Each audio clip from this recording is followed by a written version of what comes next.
What's happening, everybody? Welcome to the program. You're here with me on The Jeff Gerstmann Show.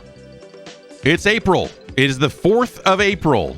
And, yeah, welcome in. I don't know. There's a lot of people in chat are saying that it is that Donald Trump is getting arrested right now. Are they doing a perp walk? They're doing a perp walk. That's the thing, you know? I don't know. Like, people like to watch this. I don't care. I think it would do the thing. Do the justice thing, I guess. I don't know. It's April the 4th. Yes, may April the 4th be with you, everyone. And, yes, welcome. Gosh, it's been a somewhat eventful week around these parts. A lot of moving pieces and a lot of other just junk happening along the way. I guess the big thing that happened, I went to Wrestlemania. Wrestlemania happened over the weekend. It's a 2-day show. I don't know if it's going to always be a 2-day show, but for the past few years, it's been a Saturday and a Sunday. And I went to both because it was local. It was in Inglewood, and so I took a trip in to Inglewood and saw a lot of friends. It was great to just see some people that I haven't seen in a long time. Eric Pope was there. I don't want to out people as like having gone to Wrestlemania, but I saw Eric Pope and Aaron Trites. You might know as the founder, the mastermind behind League of Heels, the commissioner. He was there. John Drake, Greg Miller was there. Tim Geddes. It was just good hanging out with some folks. And seeing the show, I don't know. It was a good time. Like maybe the show itself was not always awesome. But I had a good time. I'm gonna say the first day was way more exciting than the second day, where Saturday had a lot of fun matches. All up and down the card. It was pretty much a good show. And then the Sunday show, their second night, was a lot of kind of boring stuff. And the just kind of, I don't know. It very much felt like two different shows. But also, night 2 was marred by injury and some of the, there was like, we got to see some crazy moments of like, so Finn Balor, if you don't know, he's a guy who sometimes dresses up as a demon, and he was wrestling a guy named Edge. You might remember Edge as a guy who wrestled a lot of years ago, and is still occasionally doing it. And I guess at some point in this match, Edge threw a ladder at Finn Balor, and which is always fun. But I guess it caught him on the head in just such a way that it tore him the heck open, and he started bleeding all over the place. And that wasn't immediately obvious that something, because we were sitting pretty up high, but it wasn't immediately obvious what was going on. But you saw him roll over towards the door of the cage they were fighting in, and you just see this woman take off fucking running, just hauling ass around there, and she grabs someone hands her 3 towels. So she's like, and then you see, because she's carrying this big white towels. And she goes running back around, and you're just looking at that going like, that's not good. Whatever's happening down there, no good.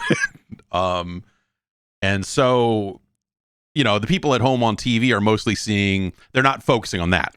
They're not shooting that with the cameras. They're shooting Edge walking around going, I'm pulling out a kendo stick to hit him with. I'm so mad. I'm going to beat him with this and beat him with that. But meanwhile, they're literally apparently numbing the wound on his head and then stapling it shut in the middle of in the ring so that he can go on and do something for the rest of the match. And someone I was with said that they thought they saw a staple gun, but I don't know. I was wearing my glasses, but my eyes ain't that good. But it was just a crazy moment. And also you get to see a lot of stuff like hey, when guys are getting ready to jump over the railing and get into the ring to interfere in a match, you see oh, that dude running down to the ring with his hood up, that's Solo Sikoa. Oh, man, they're going to fucking fuck this up, aren't they? And so you get kind of a bit of pre-warning as to oh, this is about to go super south. um, and yeah, I don't know. It was a very interesting show, and I think in a lot of ways. So the other thing that, like, right before, a few hours before the show started on Sunday, the news got out that WWE was being bought by a company called Endeavor, which is a company that owns UFC. And so you're kind of going into the show knowing, like, oh, this is probably going to get announced like the next day or something. Like the way the story was written, you're like, this is like extremely well sourced. This seems like an extremely well sourced story. So this seems like it's legit. It's not like people on Twitter going, Saudi Arabia bought it, like they did a few months ago.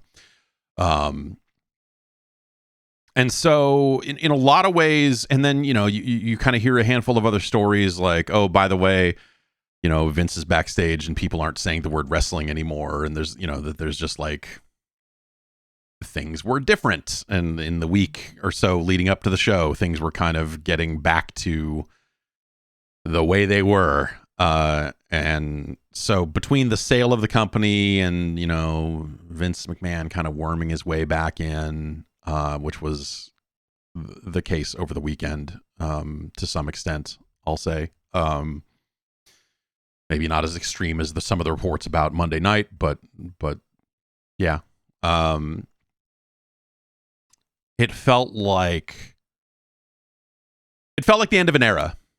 It felt like, this is, in some ways, this feels like the last WrestleMania of, like, for better and worse. It felt like the last WrestleMania of that era. And now, it'll be bought by this, whatever giant media conglomerate, and they'll do whatever they do with it. And so who knows where it goes from here, I guess. And that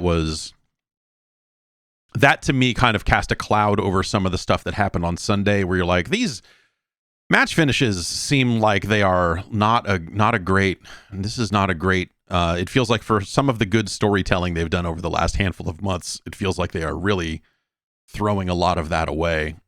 And then you hear stories about, like, oh, well, by the way, they're in the middle of agreeing to sell the company, and Vince McMahon is back and doing what Vince McMahon do. And you're like, okay, this all makes a lot of sense now. And who knows how it'll come out the other side. They did a thing on Monday night where, they had, someone come out to the ring and say, this company's not going anywhere. And you're like, okay, yeah.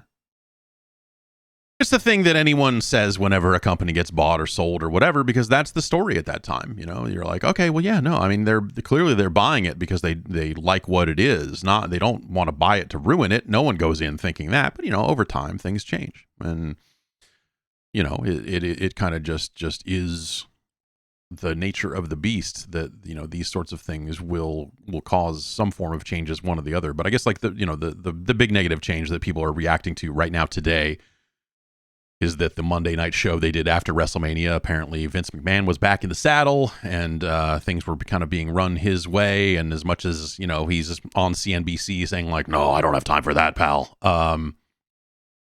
Yeah, they're gonna, yeah,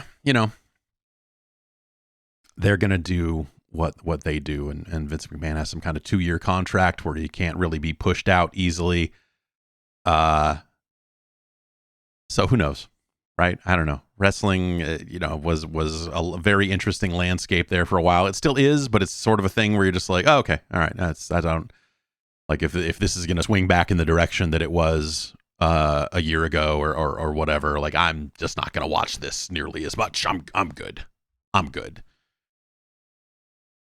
John asks, do you think a talent agency owning WWE means there will be more celebrity appearances and or movie or TV promotions? Not necessarily, because I think that's a road that they were heading down anyway. That's something the WWE has always been desperate for mainstream approval, and so they like to do things that get them on. And they've gotten better or less desperate about this over the years, where, like, they had Snoop Dogg in the ring, and he actually saved a segment that was also marred by injury. And they had Logan Paul wrestling, and you hear that and you go like, oh, gross. But they managed to turn it into a compelling enough segment and a good enough like physical match that you just go like, oh, actually, you know, that's kind of cool that they did that, and they brought him in and had some funny moments, and he came and went, and that'll be that. But I think maybe it gives them more access to people, but like the TV ratings, the size of the company, like, you know, people that are okay, that are like okay being on a wrestling show, I think were already willing to do it. So I don't know that like being owned by a talent agency necessarily gives them greater access to talent. And there were a lot of sponsored matches over the weekend too, where like, you know, they had like, it was funny because like where we were sitting, you could see, so they had like, you know, the skirts around the ring are now digital screens. If you don't watch wrestling, they're now digital screens. And so they had sponsored matches and they would put ads on that the entire time, which is wild. But the thing that they did, the thing we could see them doing is like someone with a mouse in the back, like dragging the match, the sponsor graphic up onto the ring skirt. And so you'd see like the company logo, and then like see them like dragging this like Cinnamon Toast Crunch logo up, trying to line it up just right, and whatever else. And that was fun. Like the between match stuff, but like there were a lot of sponsors across the show, and of course they're out there, you know, like as they're selling, this puts them in a big position to say this was the biggest show we've ever had in terms of revenue, in terms of this, in terms of that. So, you know, like they're open to sponsors in a way that they different types of sponsorship integrations than they were 2 years ago, right? And so they've done a lot on that front. And so I don't necessarily see them, I see them doing more of that, but I don't see them doing more of that because they got purchased. I see them doing more of that because they're like, oh, this is a super easy way for us to make like another few $1 million on this show. So let's just do that.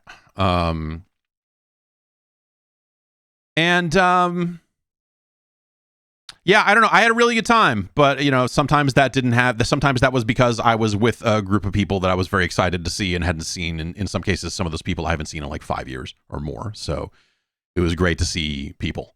And that was the best part about it. The show itself had some pretty awesome moments and some moments that you're just like, God, this is abysmal. And then the Monday night show, which is normally like hey, you know, like you view it almost like here's the end of the season, and now we've got the season opener the next night, and it's we can start off a bunch of new storylines and introduce new people and make changes and all. I don't know if that's something that, you know, because the sale of the company kind of tied their hands on what moves they could make or whatever it is, but it was an abysmal television show. It was the weakest 3 hours of television they've maybe put on in a real long time. It was real bad. Normally it's like, oh, you're almost looking forward to that show more than Wrestlemania because you're like, oh, what new things are gonna start in motion, or you know, what new players are gonna show up on the scene to do that. And it was just like kind of none of that. And it was just like a wet fart. It's just like this is a real terrible show. Like they come out of that show, people were like, you know, not always the most excited. Not the most exciting WrestleMania in the world, but people come out of it going like, yeah, this is fun. You know, it's a mixed bag in some cases, but like there were some awesome things, and I want to see what they're going to do next. And then you go look at it and you're like, whew, maybe I need to, like, I came away from the Monday night show saying, maybe I need to stop watching this.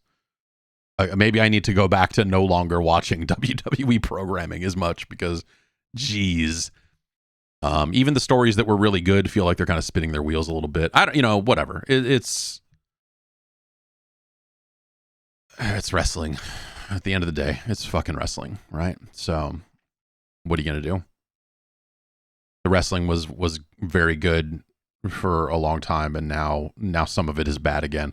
Though there's some other good stuff out there. I haven't seen anything else because I was, you know, going to the live shows and stuff. But you know, there's you know, that Ring of Honor show sounds like it was really good. And so I want to check that out at some point. And AEW is still a lot of fun. I don't know.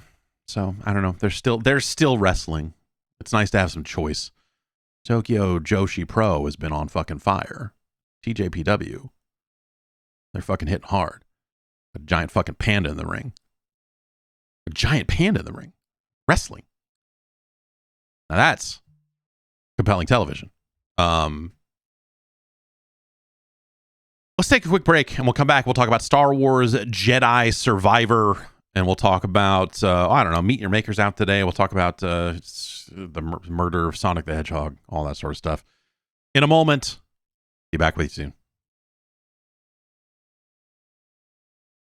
This episode is brought to you by Blue Chew. Hey, spring has sprung, but are you not springing the way that you wish you were? Let's talk about sex. Shouldn't you always be at your best? 2023 is the year to maximize your performance in the bedroom. Listen up, BlueChew.com. Now, what is Blue Chew? Blue Chew is a unique online service that delivers the same active ingredients as Viagra, Cialis, and Levitra, but in chewable tablets and at a fraction of the cost. You can take these anytime, day or night, so you can plan ahead or be ready whenever an opportunity arises. The process is very simple. You sign up at BlueChew.com, consult with one of their licensed medical providers, and once you're approved, you'll receive your prescription within days. And the best part, all of this is done online. No visits to the doctor's office, no awkward conversations, no waiting in line at the pharmacy. You just handle your business online, and then they send you your prescription in the mail so that you can handle your business in the bedroom, if you know what I mean. They'll be saying, "We want all the smoke," when you've got Blue Chew in your back pocket. Blue Chew's tablets are made in the USA and prepared and shipped direct to your door in a discreet package. Now, look, a lot of this is written like, "Hey, man, let's if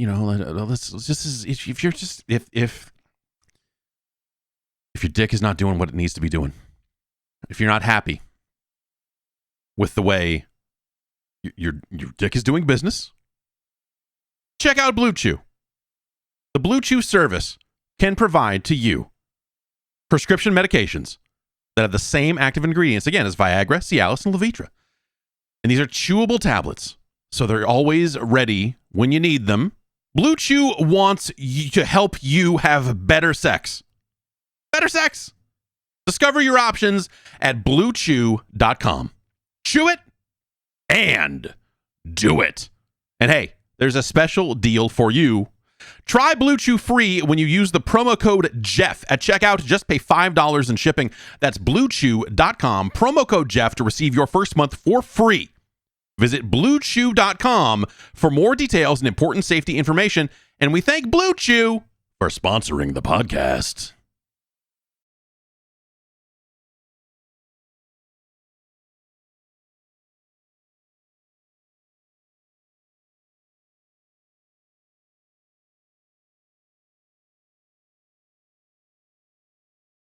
All right, we're back, and we're ready to talk about video games.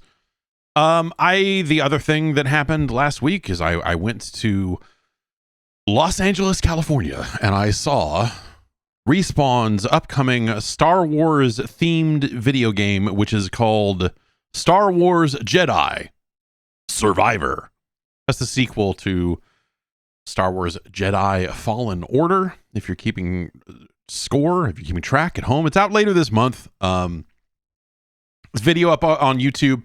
They gave out some footage. I didn't get to take my own footage of the game, but they gave out some footage of, a Rancor and a bunch of other stuff. So it is a bigger follow-up to that last game, and I had a really good time with it. If you're not familiar with Fallen Order, it is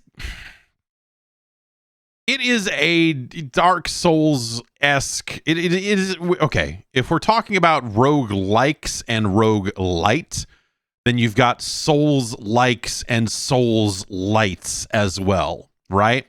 So this is more in the light realm than in the like realm, but there are comparison points to be made to games in that kind of Dark Souls genre, whatever we really want to call it these days. It's eventually going to have to grow out of the term Souls-like, the term, whatever. Like, people use the term Soulsborne, which is like insane to me also. Like, there's been one Bloodborne game. Like, come on.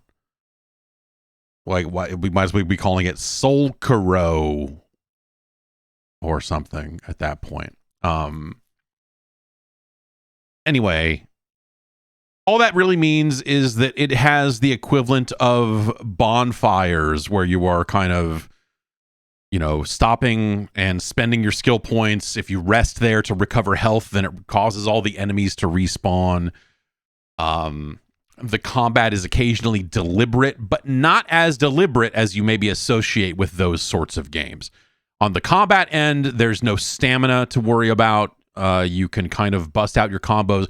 You do kind of use force. You spend and earn force for things like force push, force pull, but also some of your lightsaber moves will spend force as well as you kind of move up the skill tree. But you can mash the attack button in that game and keep hitting stuff, So it's not a case where like, oh, I can't even do my basic attack because I'm out of stamina or whatever. That's why I say it's a light and not a like. You know what I mean? Really good mobility. They started us about an hour in, and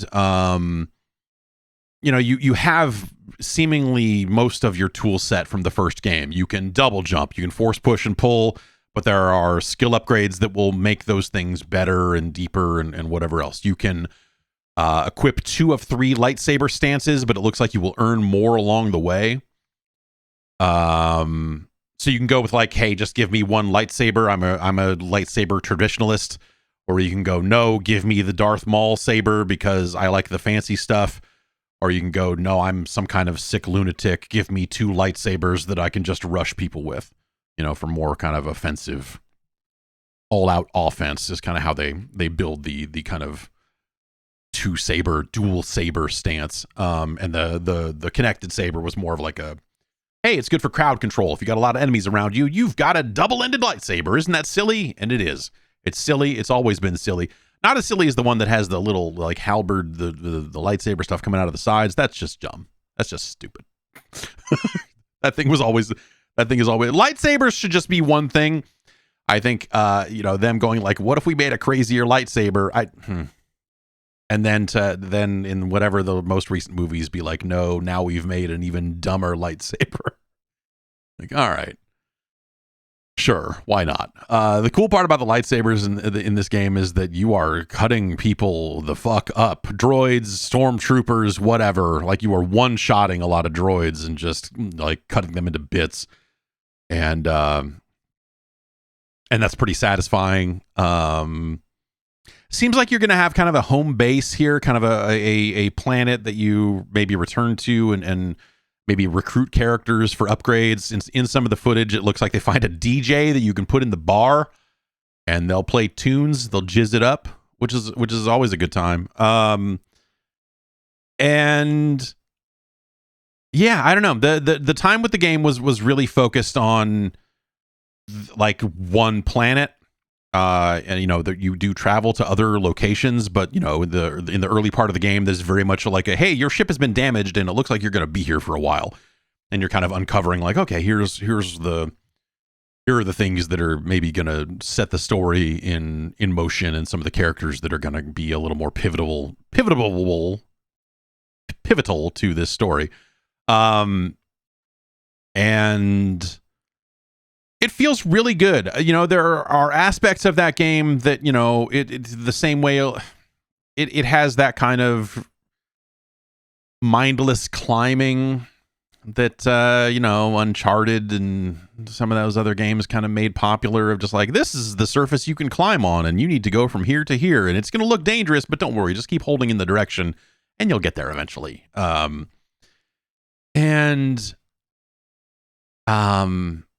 I don't love that about it, but there's a good chunk of just mobility.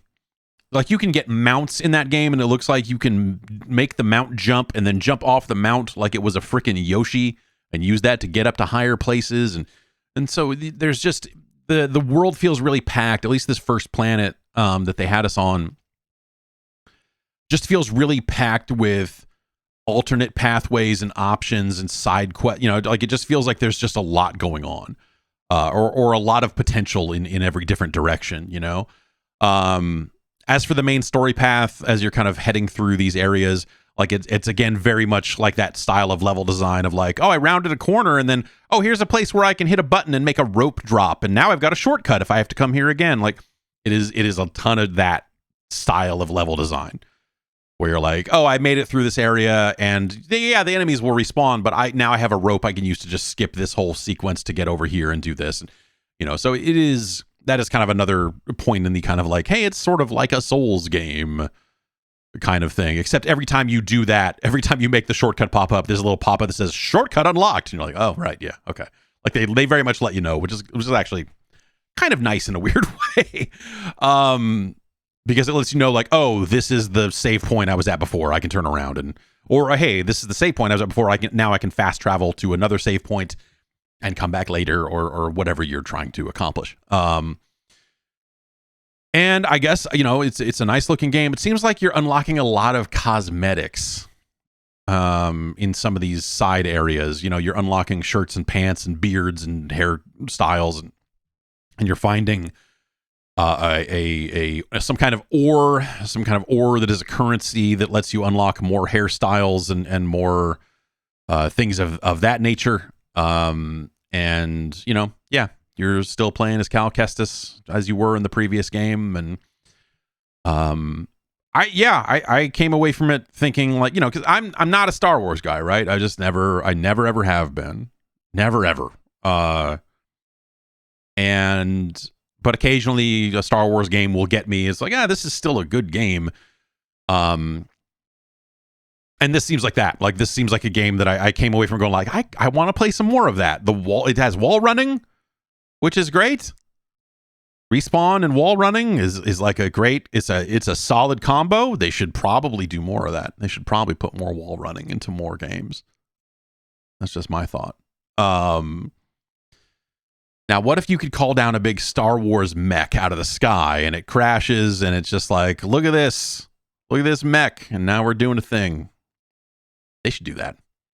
What if Titanfall 3 was a Star Wars game? And you call a mech out of the sky and it falls and you're like, that's the cockpit of a TIE fighter, but it has legs. What the fuck is going on? They should do that. Why aren't we doing that?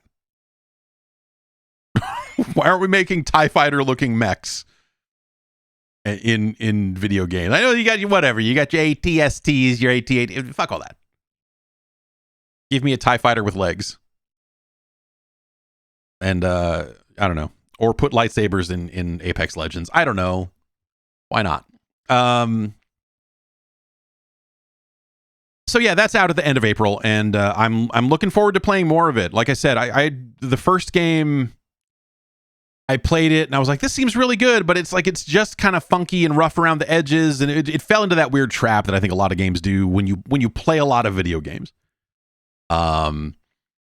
Is sometimes you get caught in that trap of like, I'll come back to this, it's just too fucked up. Like Callisto Protocol is another good example of a game from this year, or was that late last year? I don't know. A recent release, let's just say, that is currently in the process of falling into that trap of like me running it and going, this there's something here, it's interesting, but boy, it doesn't run right. It is pretty jacked up. I'm going to wait for them to fix it, and then I'll come back to it. And then, 90 more games come out the next week, and you're like, and then suddenly one day you're low on hard drive space, and you say, you know what? This thing's like 70 gigs. I'm not going to have time to play. I'll reinstall it when I want to. And you're just like pushing Callisto Protocol further and further away. The first a Jedi Fallen Order kind of fell into that trap for me. It was like, this is just kind of messy. I'm sure they'll fix it, but whatever, and so it sounds like they're getting the time at the end of development here on Jedi Survivor to not have it launch like the first one did, which is a great place to be. So yeah, hopefully it comes in clean and runs right when it hits. Because yeah, it seems really cool. I think if you played that first game and enjoyed it, this is more of that, but it seems bigger, it seems better. I think check it out. What else is going on in terms of, I guess, new releases, other upcoming stuff? Sega put out a joke game. They put out a game called The Murder of Sonic the Hedgehog. It's a visual novel, like murder mystery. And it's free on Steam. I played some of that, and it's like it's what is it? It's Amy's birthday, and she wants to go on a murder mystery train tour, and then Sonic the Hedgehog is the victim, and you are some kind of original character, some kind of DeviantArt looking OC injected into the middle of all these Sonic characters, and they and you are trying to solve the mystery alongside Tails, the detective, and Knuckles, the cowboy, and whatever else. It's a cute little thing. I don't know. Their marketing for it of just like, hey, we've just decided we hear you. We've decided on a new direction for Sonic the Hedgehog, and Sonic the Hedgehog is dead. It was like a funny little bit. They rolled it out a little early for our time zones. Like the posting of it was timed to April 1st in Japan, so it was like, here's our April Fool's joke, but it's a real game, and but it's free. It's a fun little thing. I was about to call it a throwaway. It's better than that. It is a short thing. But it's probably worth a look, and it's free anyway. So I don't know. Go ahead and grab that. I have not solved the mystery yet, so in my game, Sonic is still dead. And I might just leave it that way. That's probably the right move. Just leave that guy dead forever. Problem solved. But it's a cute thing. I didn't see any other April Fool's bits, right? And the April Fool's thing is so stupid now. I guess it always was. I don't know. I always felt that if you were going to do some kind of April Fool's thing, it should be mean. It should be tricking people. It should be legit fooling people. People should be mad when they're done with it. Instead of just like, the way it's been co-opted, just another holiday co-opted by corporations, right? To sell more greeting cards. But, the way it's like, we did a funny thing, and you look at it and go, this is not that funny and not fooling anyone, and it just kind of sucks. Like, all right, yeah, you did this thing, okay, it's shitty. It was always like, and then the worst part about it that video games would do is they would do things and you would just look at it and go like, you should just fucking do that. Every time World of Warcraft would be like, look, we did a what if you played as pandas? That'd be silly, right? You're like, yeah, you should just fucking do that. And then eventually they did. But now that's the bar now, right? Is like, you have to be like, okay, here's our silly trailer. Look at this goofy, dumb thing. And then it also, on the other end of it, has to be like, oh, also, we really made it. And here it is right now today. I think that's if you want to be the corporate, like, here's our fake joke thing, you then have to like actually put in all the dev work to make it actually real, because if you're just like, here's a silly trailer for a thing we're not doing, you're just like, all right, fucking sure, whatever. What else? Meet Your Maker is out today. Happy Meet Your Maker Day to those that celebrate. This is the new game from, dude, one of these days I will remember the new name for A2M. Behavior Interactive. Behavior with a U, because they're Canadian. Yes, Eric Pope's Meet Your Maker is out now. I streamed this a while ago during the Steam demo thing. They had their open beta, and it's a first-person shooter where you You can make your own little base full of weird traps and monsters, and then you can go run through other people's created bases full of traps and monsters to steal stuff. And you start and you only have like 2 bullets. I've upgraded, so I have a third in progress from the open beta carried over to the full release, which is kind of a nice touch. I'm not really sure about the story of this game, or any of that part of the like, you've got to find some kind of juice to feed your chimera to stop the human race. Is this people are dying, like everyone's dead and you're in a base hoarding resources for there is some larger story afoot that I felt very secondary. Like, it's a game full of meters, and as you steal stuff, all the meters go up, and when the levels go up high enough, you gain a level, and then you get more resources to upgrade your weapons or get new traps for your bases or whatever. They've announced some of their upgrade path and some of their plans. I think the thing that I felt coming out of that open beta was like, this is cool. They just need a lot more stuff in it. And so it sounds like they have some plans to do more with stuff. And then, there'll be some cosmetics and stuff. It is free on PlayStation Plus. Or I guess it is part of your monthly PlayStation Plus subscription offering if you are so equipped. So I would maybe check it out there. But also, I want to play this game with a mouse and keyboard. And so I don't know. I'll try it with a controller at some point. I'll probably try it on the PlayStation. And then also probably run it on the Steam Deck a little bit as well. Just to have the same libertarian undertones as Castle Doctrine. No, it is, you could draw some similarities to Castle Doctrine for sure, in terms of like you're building a base, but like when stuff gets stolen from your base, it doesn't really come out of your pocket. I think there's like a hardcore mode you can turn on that does make it that way, where you turn up the risk and the reward, but by default, I don't think you're losing resources when someone steals your shit. So, in fact, I think when people go into your base and run it and like it, I think you get more resources out of it because you've created something that players are engaging with, which is probably a smart way to create the loop. I love the idea. On the execution front, I thought like I had a really great time. I came out of that beta going, I need to play more of this. And now it's out. I ran like I did one raid this morning because it just launched an hour before the podcast started here this morning.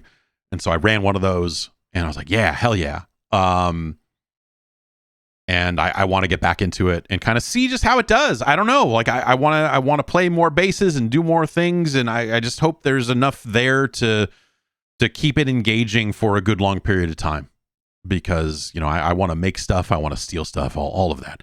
But hopefully it has enough variety to kind of keep players engaged for a good long time. Because I could see kind of burning out on the options available in that beta, at least, before too long. And the new Trackmania season started. Spring, it's here. That's it. Trackmania is they added new blocks for track creators to use. They've added 25 new tracks to the game and all that sort of stuff. And yeah, I don't know. Trackmania keeps rolling. They are running. I think they are still running their technical test on consoles here, but I don't think the console version is fully launched or been integrated into the game just yet. It is going to eventually be like a cross-platform game, and I don't know what that will entail when that finally does roll out. But you will be able to download Trackmania for free across multiple platforms before too much longer here. And I love Trackmania. It's still this esoteric, strange thing in a lot of ways, and yeah, it is still. It's been out for almost 3 years now, because I got a 3-year, because it's a free game, but you can subscribe to it like a membership, and the stuff you get at the highest tier is not necessarily stuff that people are going to need. The middle tier, which is like $10 a year, seems like totally fine.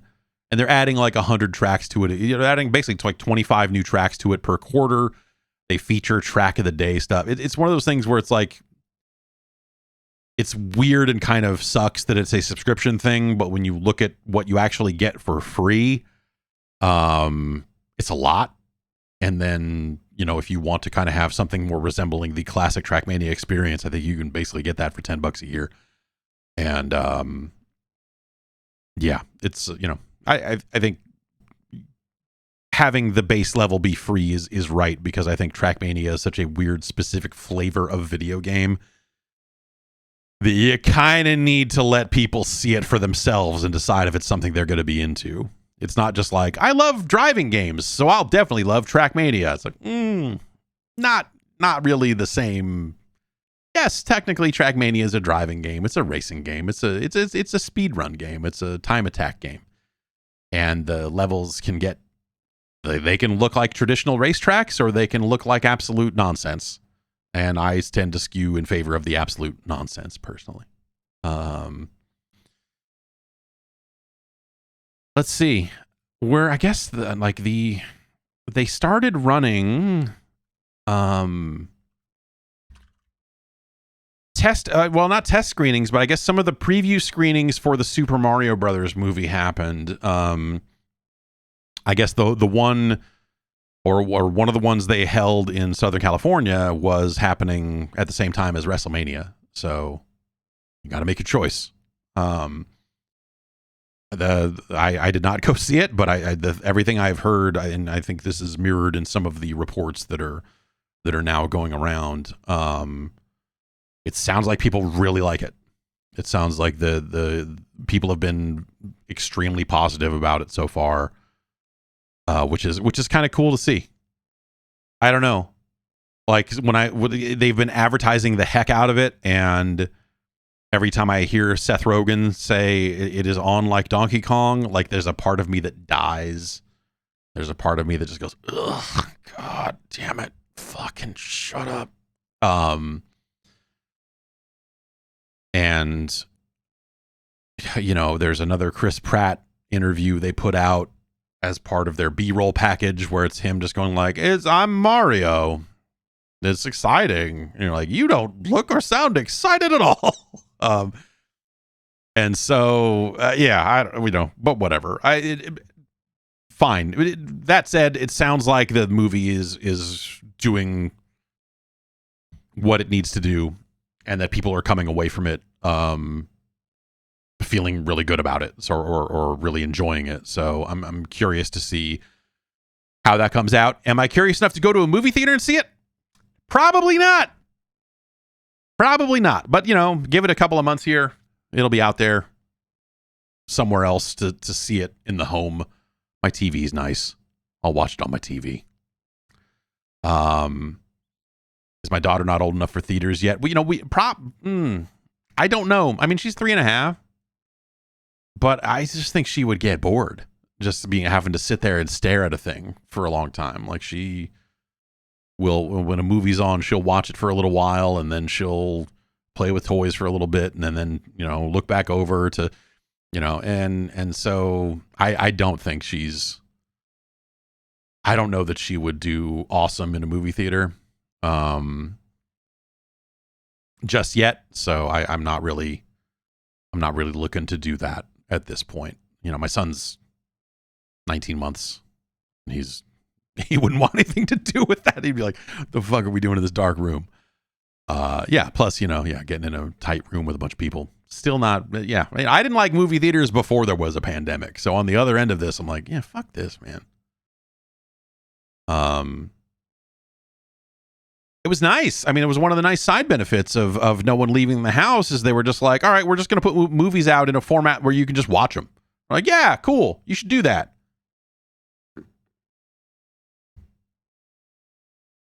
And that was nice. So yeah, I don't know. It's coming out, and then I think they announced like the Blu-ray date. I'm trying to think when that is, sometime in the summer, right? Do they have a date for this yet? I'm looking. Always end up on Blu-ray.com. April 5th. No, that's not. I was like, that's the in theater date. That's not the. All right. Well, I don't know. There's pre-order. Yeah, no, they don't appear to have a date, but I feel like a date. I could have sworn I saw a like physical release date already, like surfacing. Yeah. Well, no. Oh, I was like, wait a minute. This says I could have it on April 12th. No, this is Super Mario Brothers, the motion picture. I could get the Blu-ray of that for $45. Anyway, no, I'm good on that. Yeah, so they'll put that out at some point, and I'll see it then probably. But still, like, good to hear that the early word on it is that it's a good movie, right? It seems like it could. It seems like something that could go super south. Yeah, you think it was July? Yeah, I feel like it. Yeah, it was something. There was some kind of summertime.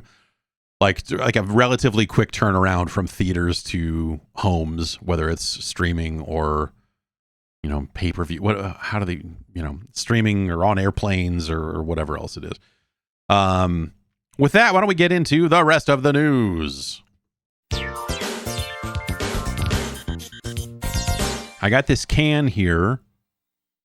We've been sitting on these a while. Someone sent me 12 of these. And I haven't gotten into them yet because they're tiny cans.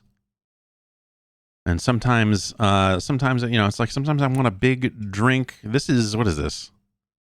This is an Austrian drink called Cintron. It says classic sugar-free sparkling energy beverage, 10 calories per can. Made with water from the Austrian Alps. Suitable for vegans. I feel like suitable for vegans is a weird way to just say it's vegan. Because instead you could just say it's vegan. And I don't know, relatively weak. It says it's 75 milligrams of caffeine per serving, but 525 milligrams of taurine. So I'm not really too sure what to expect from this. Let's crack it open and find out.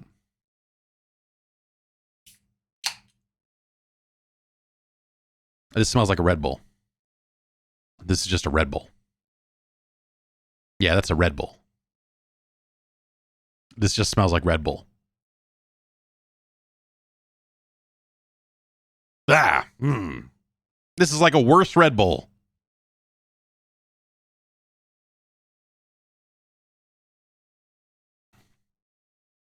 Yeah, I mean it's sugar-free, so it's like it tastes like a sugar-free Red Bull, but also bad. It's like a it's a worse. This is like if like a Red Bull went bad on you.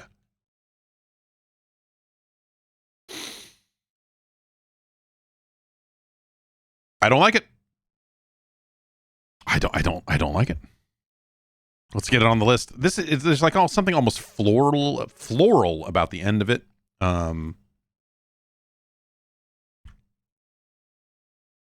It's not a great drink. Oh, geez.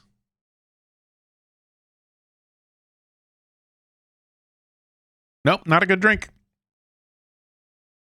No, it's fine. It's well, I don't know. It mostly tastes like a Diet Red Bull, but then like some part of it went south.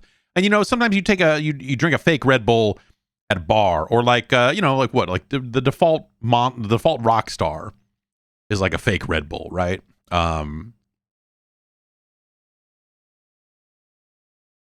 But this tastes like they tried to like put their spin on it at the end. They're like, this mostly tastes just like a Diet Red Bull, but then we put a little thing in there. And that little thing is, it's kind of a floral note to it that I don't think really meshes with the Red Bull flavor very well at all.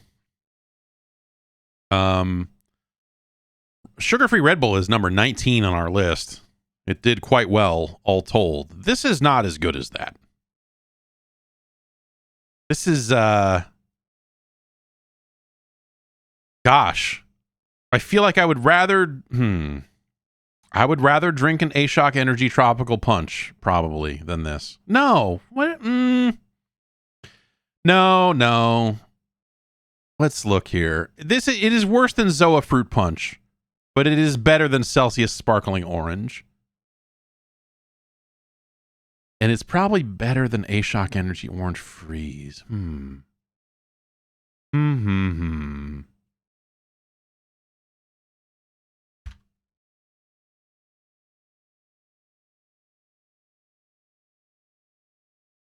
Okay. We're done. It is our new number 72. Congratulations to Syntron, classic sugar-free.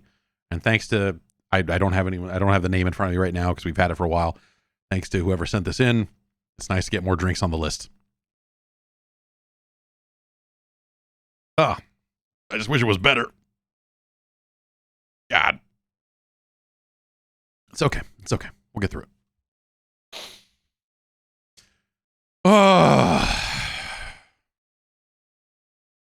E3's been canceled.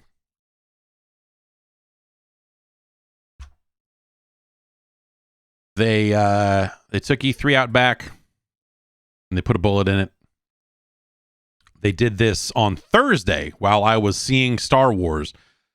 I was in a dark room playing Star Wars Jedi Survivor, and when I came out to look at my phone, I opened it up and looked at it and went like, oh, geez, okay. I guess that happened a little faster than I thought it would, but also this seemed like the trajectory they were on when the news of Ubisoft pulling out broke. It was that realization of like, oh, well, Ubisoft was the only major publisher announced for this thing in the first place. So what the hell's going on over there?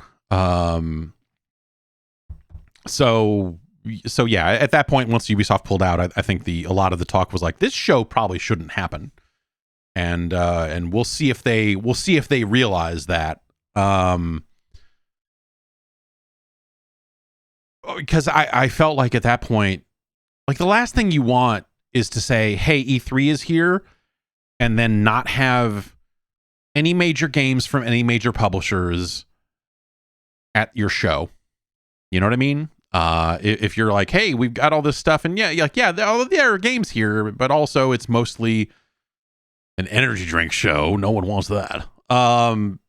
You're at a point where people are going to be taking pictures of an empty show floor and sending it out to the world. People are going to be reporting on the overall health of the show in a way that would, I think, straight up kill it. That said, I don't necessarily think that we're going to see another one of these. I don't know. They're being a little cagey about that specific fact. He has officially geez. GamesIndustry.biz has an interview with the executive director of the ESA. I'm sorry, ESA president and CEO Stanley Pierre Louis, or Stanley Pierre Lewis. I don't know. I don't know how that's pronounced. I apologize in advance, Mr. Pierre Lewis. Mr. Pierre Louis. And it just sounds like that as they got closer and closer to the show, and this is them giving their answers as to why it's not happening, and they are going to not throw their partners under the bus. They're not going to throw, they're going to these answers are maybe a little soft in some ways, I guess I would say. We were off to a strong start. There was interest among exhibitors, industry players, media, and certainly the fans. Ultimately, however, there were challenges that proved too large to surmount. First, several companies have reported that the timeline for game development has been altered since the start of the COVID pandemic. Second, economic headwinds have caused several companies to reassess how they invest in large marketing events. And third, companies are starting to experiment with how to find the right balance between in-person events and digital marketing opportunities. Those are all totally valid reasons, right? But the impression that I have also is that they didn't necessarily have the right pitch to bring people in, because, well, I heard that the price for booth space had been cut quite dramatically to try to get people in the door and try to get people on board. And so the costs were getting lower. Obviously, there's costs involved in building a booth, devoting any kind of development time to polishing up a demo. Like, there's obviously hard costs associated with participating in a trade show of any kind. But at least they were charging less for the booth space, which the booth space that they used to charge, it was an insane amount of money. Just a ridiculous, the amount of money. And that was, I think in years past, like, this has been a long topic of discussion, right? Is like, what's the value of E3 and why does the industry keep doing it and so on and so forth? A lot of that was because of like, hey, this is like super expensive to do. Like, what are you getting out of it? And, I think, all these publishers kind of just woke up and were like, yeah, what are we getting out of it? And this is Christopher Dring at gamesindustry.biz conducting the interview, and he asks, do you get the feeling that your members don't want this event anymore? And the answer is, we've always engaged our members on strategic decisions, including those involving E3, to ensure that we take their priorities into account when planning any events or programs. We certainly did that here. We retained the services of ReedPop. That's the company that owns PAX, if you're not familiar. Knowing about their track record and history in conducting very positive events, but also in collaborating with our members and ensuring that there was onboarding so that ReedPop understood the needs of members and make sure that those connections were made before handing over the day-to-day operations.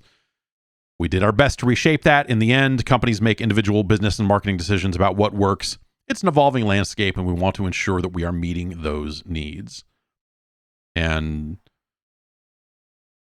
so, yeah, I don't know. The impression that I have gotten about the show in general, especially over, with the ramp leading up to this show, is that,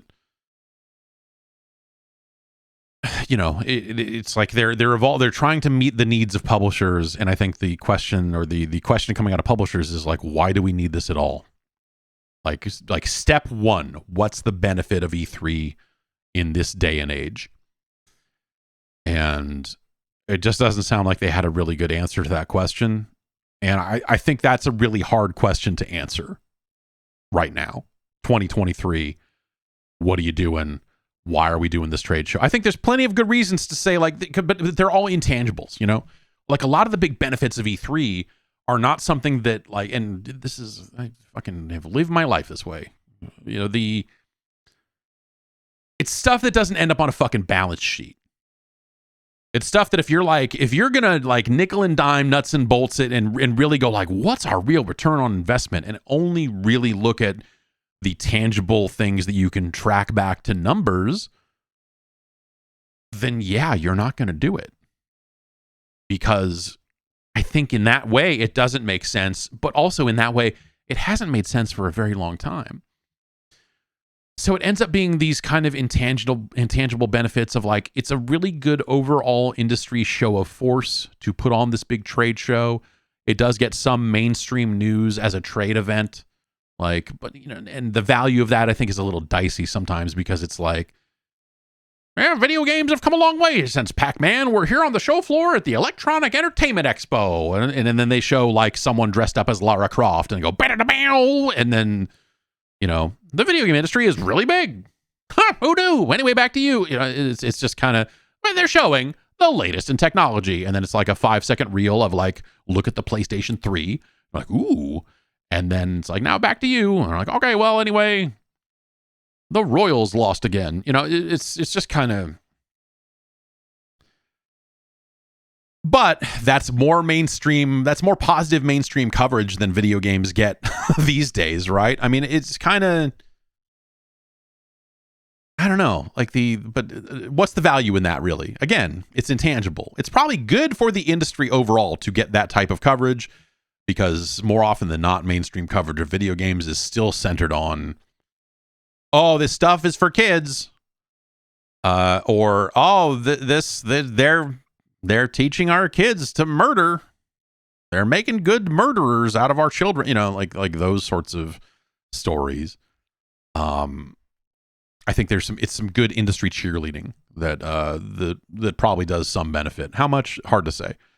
I think getting a wide swath of the video game industry together, the big video game industry, obviously there's so many people making video games that have never been represented at E3, right? But so that's why I'm saying like the big video game industry, the big publishers, it's good to get those things together. I've seen developers say like, hey, it was really great to be able to go to E3 and just take the temperature of the industry, catch up with people, talk to them about what they're working on, but also see builds of their games and go like, hey, this is look at what they're doing. Look at what, be able to kind of see what the competing products are doing, or, or what other products in the space are up to, and being able to also kind of come away from it with a better sense of where video games are going was something that, again, I've seen multiple developers say was really valuable to them. From the press side, it used to be a big cornerstone of coverage, and there would be it was a big tentpole event, and you would get a lot of advertising dollars lined up. It was one of the biggest events of the year, and so it really contributed to the overall health of websites and magazines that cover video games. And so that was a nice kind of side benefit. It puts a lot of eyeballs on video games at the same time, and some of those eyeballs are competing, and you kind of want to figure out how to make the most out of that. But I don't know. It always felt good to have like this really good focal point on the video game space. But again, the value in that is super intangible, because especially if you're like a Microsoft or an Electronic Arts, or which EA pulled out of the show years ago, right? Then you come at it from the angle of like, we can put our own show for a lot cheaper than they're charging for booth space, or at least we can spend that money differently, even if it's not necessarily cheaper. And then also we can have our event outside of that window by a few days, so we're not competing with anything else. It's like, hey, for a day and a half, it's going to be all EA. That's the only big announcement, is look at all these 9 games that we're making. And so when Microsoft runs their press conference, and and the ESA used to divvy up space and press conference spots to make sure that none of them overlapped. And so that way the press conferences all got their own lane in the run up to the show. And then the show would happen and everyone else would announce their stuff. You'd be like, well, Sega's not going to have a press conference, but they'll have 5 games at the show. And so when the show opens, you'll see reports about that. And everyone else, like other companies are showing stuff before the show and whatever. So I think you had a lot of companies go like, hey, we don't want to compete with all the other noise at E3, so we're going to take ourselves out of there.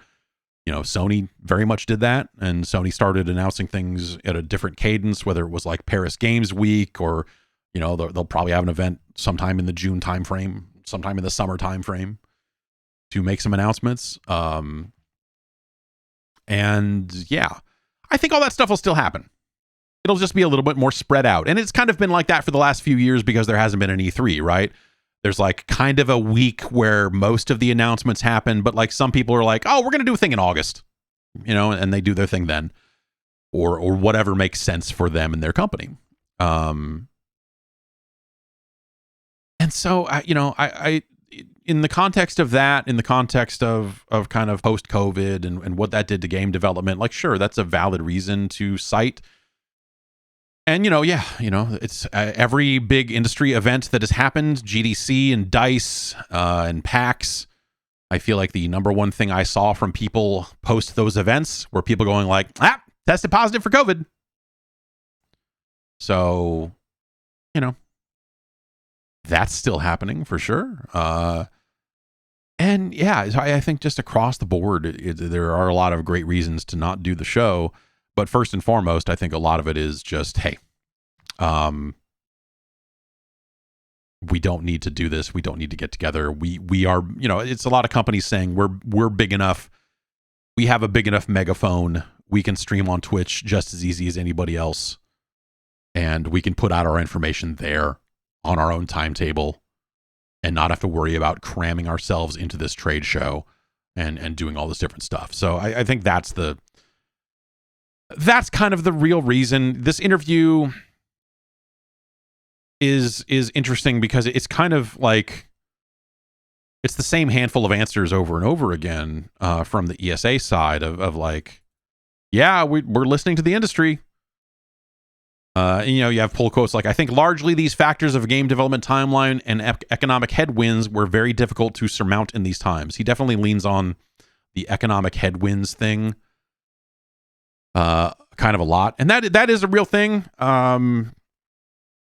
Even, obviously we've seen layoffs and a lot of other stuff. It's a weird thing because yes, there are economic headwinds, but it's not like video games are falling apart. It's not like the industry is crumbling and, it's not some long-term slump. It's like right now things are weird and a lot of companies are laying people off in the tech sector and all this other stuff. And so I think you have a bit of fear around spending some money, especially on a marketing event where you're not really sure what you're getting out of it. So I don't know.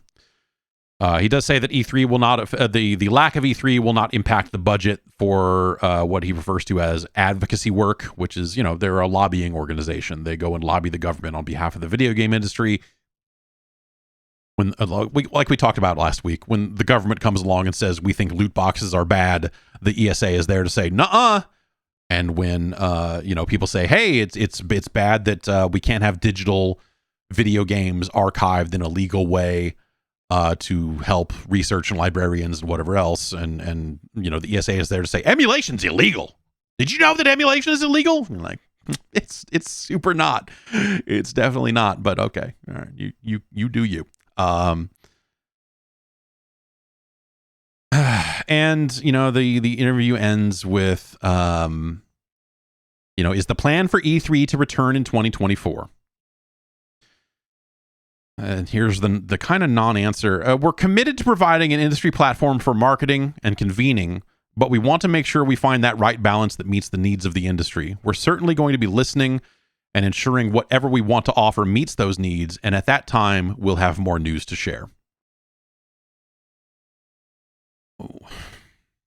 Which doesn't necessarily sound like a no, but also no.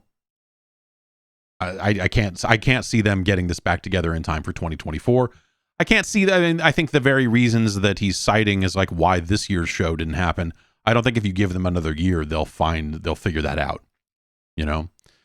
I think the industry doesn't think it needs this show right now. And I don't think the ESA or ReedPop has like really firm, I don't think they have a really firm pitch that publishers really want to hear right now.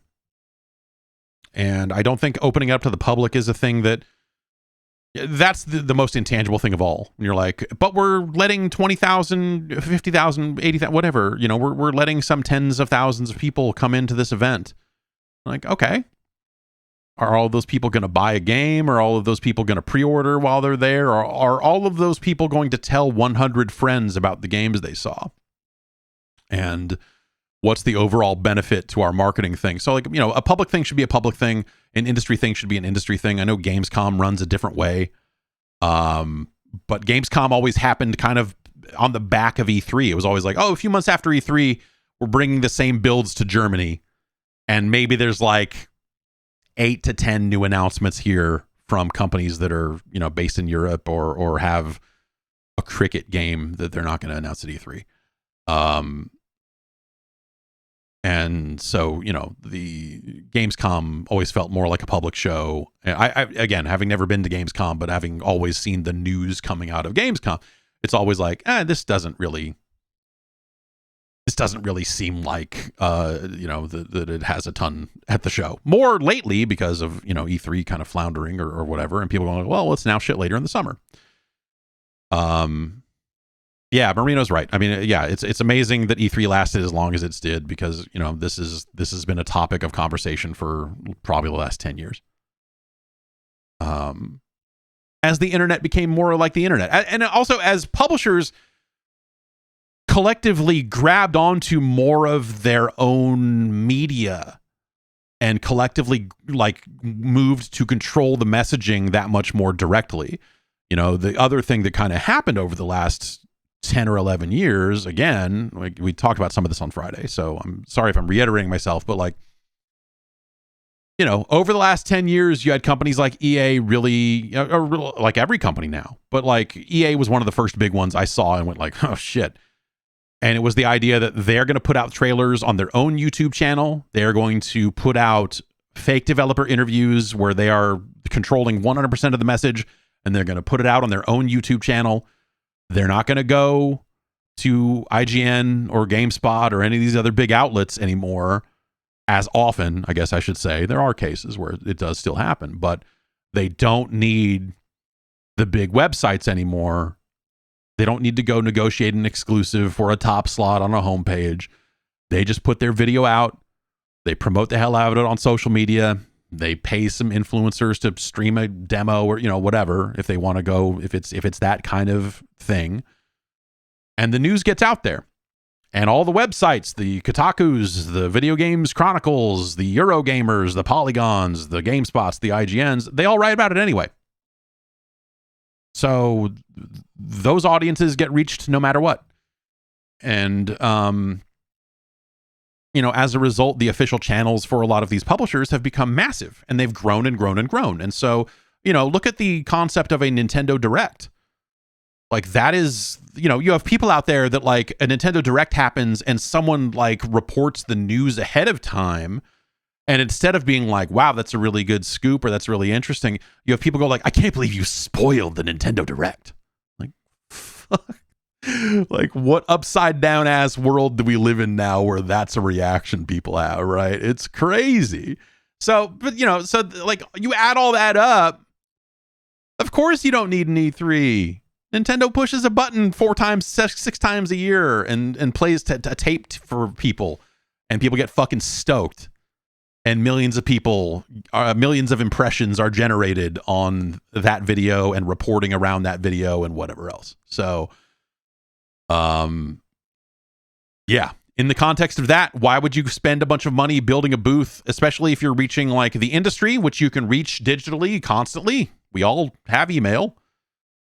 Not that I read mine, but what are you going to do? Or, you know, the public, again, the public side of, you know, it's why Nintendo doesn't do, like, they'll do stuff at PAX, but it's not like, hey, we're announcing a ton of stuff at PAX, because it's a public show.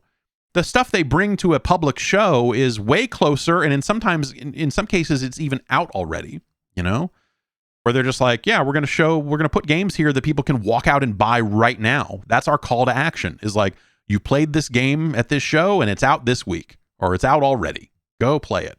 And maybe like one thing that's further out to try to drag in people that really care about that type of content. You know, when EA builds a booth at PAX, it's around a single game. It's around 2 or 3 games. It's not around the entire lineup that they like the way they would do at E3. And so trying to shoehorn that public show mentality into E3 fundamentally changes the types of games that the whole approach that a publisher would take to that show. And so they're just kind of not compatible. And it was always that, you know, when they were letting public in 2019 and all that sort of stuff, it was just like, this doesn't fit, because E3 is not PAX. Like when I go to PAX, I'm not going to cover a bunch of video games. There are a lot of video games there you can cover, especially like a ton of smaller stuff, indie devs, and like there's awesome stuff at PAX. But I'm not there for the same reasons I would go to E3.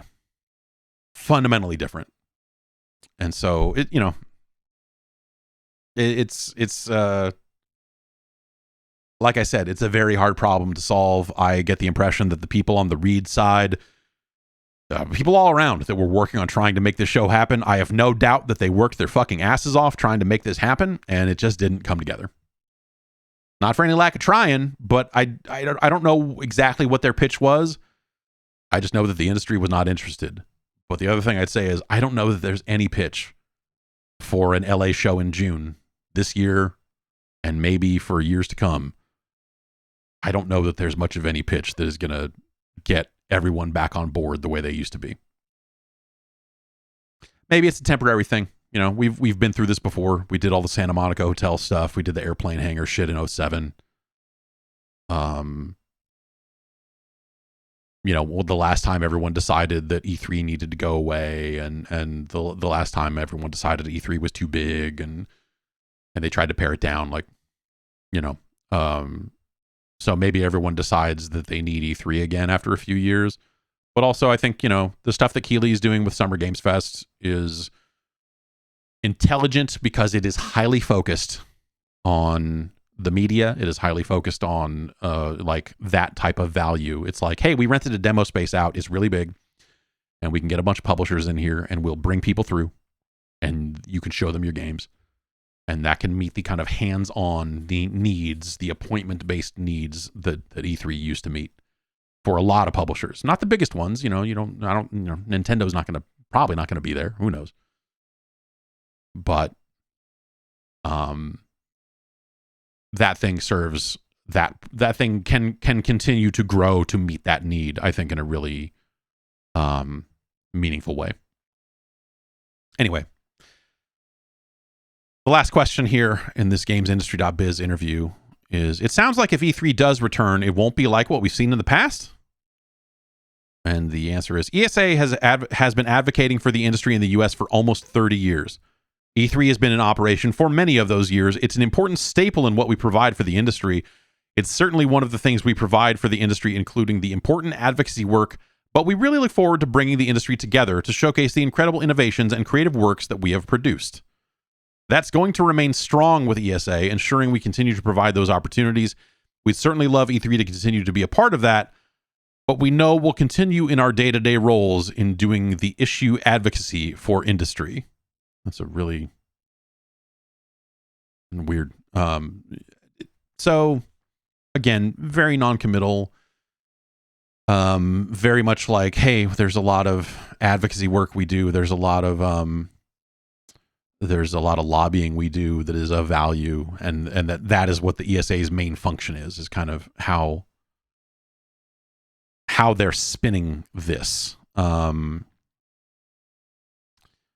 The press release they put out about E3 getting canceled does imply that ReedPop and the ESA will continue to work together for like future E3 events or whatever.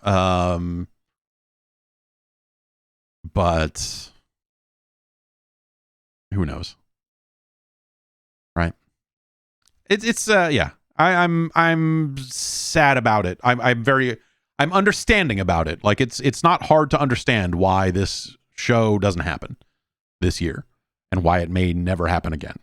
For all the reasons we've discussed, right? But on a personal level, again, that intangible feeling. I really like having a wide portion of the video game industry together in one place in a promotional capacity, ready to talk, ready to be interviewed. I think that's always great. And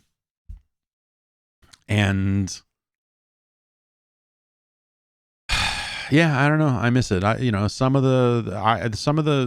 don't really look back on stuff I've done too much. It's like, my approach is always like, there's always something, there's always something else happening.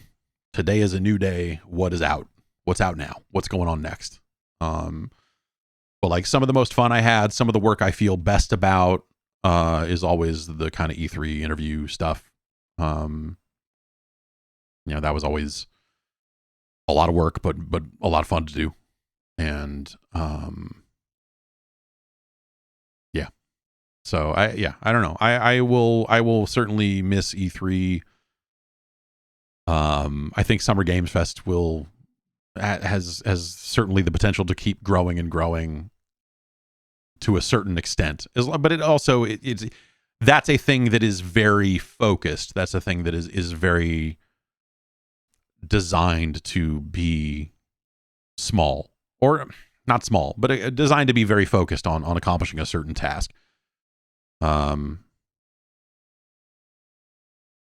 Angry Mob of Steve says Summer Games Fest just feels like an infomercial. What the fuck do you think E3 was? Like it's all trailers and ads for games. It's all pre-order now.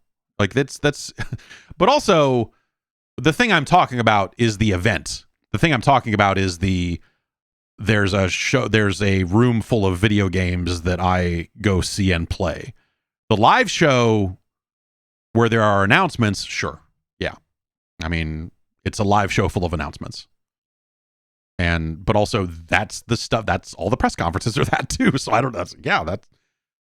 That seems like that's the nature of the beast. But when I talk about the Summer Games Fest stuff, I'm specifically talking about the physical component of that, of going and trying to see games, which is what I did last year, and was able to play Street Fighter 6 and play Sonic Frontiers and so on and so forth. So yeah, I think that as long as there's something resembling that, like as long as there's like, hey, let's go and I'm going to see these 8 games, but I'll walk around and see what else is there and talk to some folks, and there are developers and other people kind of hanging out, and you do get to have some conversations, or at least I for a thing that happened once. All I can really talk about is how it was last year. It was a very cozy event, and it felt very useful. And so I like that about it, and I hope that continues. But yeah, I don't know. I'm really melancholy about the whole thing. There's just a real we're talking about multiple decades of like that. It's like, for as much as it's like it's a tent pole for advertising, like it's a tent pole. It's been a tent pole for my life, like marking the passage of time, marking the like, oh, it's June again. All right, gotta loosen up, gotta get ready to write 50 articles and not sleep and whatever else. It was never for me, though I did go to some here and there. There are a lot of parties and stuff, a lot of opportunities for social things and having drinks or whatever else. And, once we started doing nighttime shows, it kind of prevented all of that activity from happening, which is fine. But yeah, it was always a fun endurance challenge, especially doing the interview stuff, which, I would, some of those nights, like it's a weird mix. Like you do those, you do 5 hours of interviews or whatever it was. And that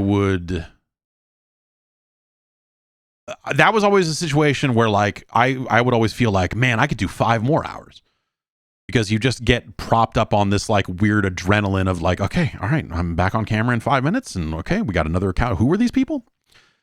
Okay, we'll do that. All right. Okay, here we go. Who's next? All right. And so I don't know. That was always really fun for me. It was like always a really interesting challenge of like, man, this is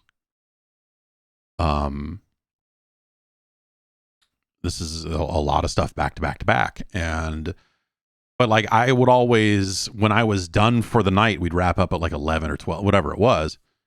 I would always go back to my hotel room and be totally unable to sleep, because I would still be just like fucking wired from being like on or whatever, like being, like this is the, the feeling of like, I've got to be as sharp as I can be right now because this is E3 and I want to nail all these interviews. And there'd always be like one interview per show, or maybe even one per night. Where I'd be like, man, that one fucking got away from me. And you go and you read, what are people saying about the show? Because I can't sleep anyway, so I'm just like, well, let's go scroll through a bunch of stuff. It's like, people seem to like it. All right, whatever. But then you see the like people going like, this one was weird, and you're like, yeah, you think it was weird? Try fucking being like, I'd sit there and go like, God damn it, like I know it was weird. It's a bummer that they knew it was weird too. And so yeah, I don't know. It was fucking fun though. I don't know. Like there was a real up and down to it, but like I really enjoyed doing it. Like it's just that kind of adrenaline thing, and figuring out over the years, like, because man, when we first started going to E3, like we were drinking still. It was a fucking bad idea. It was like a handful of years ago when I decided like, I'm just not going to drink at E3 anymore. That's a terrible idea. It's really, like there's too much going on for me to be like not at my fucking best. And that was a really smart decision. And And then it became like, okay, I need to also kind of control my caffeine intake because I can't crash in the middle of this. I can't be overly wired. It became this very like, I've got to maintain for this many hours to do this show. And I just like, it became very much like, okay, I have to eat before we start doing this. I will probably try to snack or something somewhere in the middle of the show, but I'm not really going to have time once we get going. And so, yeah, I don't know. It was weird. It's weird. Like I don't know. It was cool though. Everything kind of came together and culminated in this kind of crazy show. So I don't know. That was just always a good time. Not a ton of other news going on right now. There's a Bloomberg story out there saying Sony PlayStation VR2 headset off to slow start as metaverse push sputters, which is a weird way to frame it. But this is a weird story. So basically the crux of this is that Bloomberg is saying the Tokyo-based console maker is likely to sell about 270,000 units of PlayStation VR 2 between its February 22nd release and the end of March, according to estimates from the research firm IDC. So they are sourcing some kind of, they are crediting some kind of source there. But then the follow-up is Sony had a lofty goal of making about 2 million units for the launch window, Bloomberg News reported last year. And I don't know if you remember, but like when the story came out about Bloomberg saying, oh, they're cutting their estimates, they're doing this, like when they were, the last time they reported on PSVR 2, we talked about this a little bit. And it's this idea of like,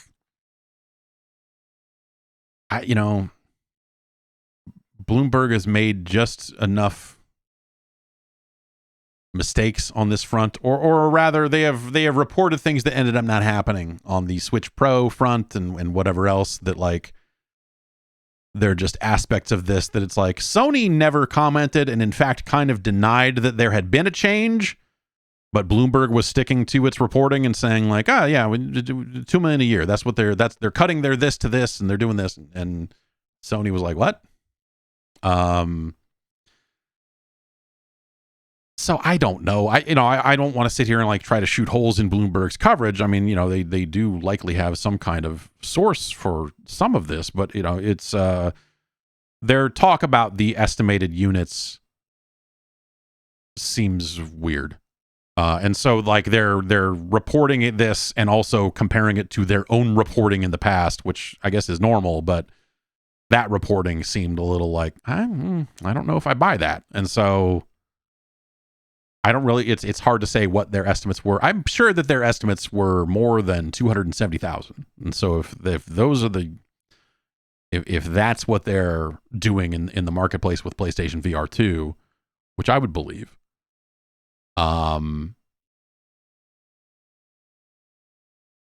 that probably, they're probably not hitting their marks quite, or they're probably not quite where they want to be with PlayStation VR 2 sales. That's my guess.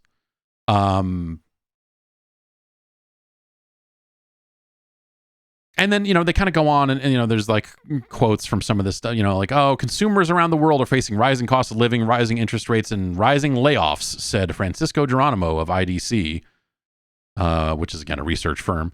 VR headsets are not top of mind for most consumers under the current economic climate. I think that's completely true. Sony declined to comment. The analyst also, the analyst went on to say, I suspect a price cut on the PSVR 2 will be needed to avoid a complete disaster of their new product.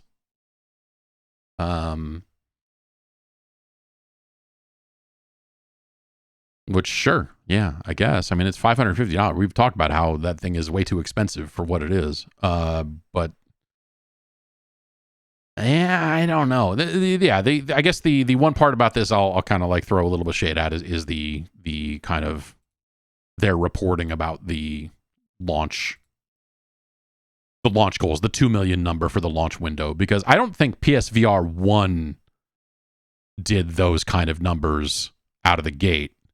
Like PSVR 1 sold more than 270,000 in their launch window, but it was a dramatically different time in terms of the economy, overall interest in VR, and so on and so forth. And so, but also, like, it's hard for me to sit here and go like, oh, they're going to sell 2 million in the launch window. That seems like too many. When we think about, yes, when we line up how many PlayStation 4s were out in the marketplace compared to how many PlayStation 5s are currently in the marketplace, and the way that the PSVR 2 seemed like it was only being sold on their website, and I don't know if it ever even appeared in stores. Has it? I have not followed up on that, but either way, this is not, like, I guess this isn't necessarily surprising when we think about the recent reporting out of that The Verge had out of Facebook, talking about one of the big challenges they had with, like, hey, yeah, we sold a lot of Quest 2s over the holiday, but the people that are buying them now are not sticking with them. I find that very easy to believe. Very, very easy to believe. And, you know, we've talked about before where I think that, like, the killer apps for VR remain largely unchanged over the last 5 years. And that's not good. You know, I don't know. Like, when we had Dave Lang on the program recently, he had mentioned a situation where he was in where, or he had mentioned a company or someone he was talking to that made it sound like that there were still possible to get funding for VR projects and some of that stuff out there, but it just, the overall health of the VR business feels like it is hampered by low demand. And I should look this up. People are saying that there's a CNBC story today about VR. Quite a headline. American teens aren't excited about virtual reality, with only 4% using it daily. This is a survey coming out of Piper Sandler, which is another batch of analysts. To us, the lukewarm usage demonstrates that VR remains early days and these devices are less important than smartphones, Piper Sandler analyst wrote. Like, no, really? Really? You think VR less important than a smartphone? Who could have fucking guessed? While 29% of teens polled owned a VR device, only 4% of headset owners used it daily, and 14% used them weekly. In addition, teens didn't seem that interested in buying forthcoming VR headsets. Only 7% said they planned to purchase a headset, versus 52% of teens polled who were unsure or uninterested.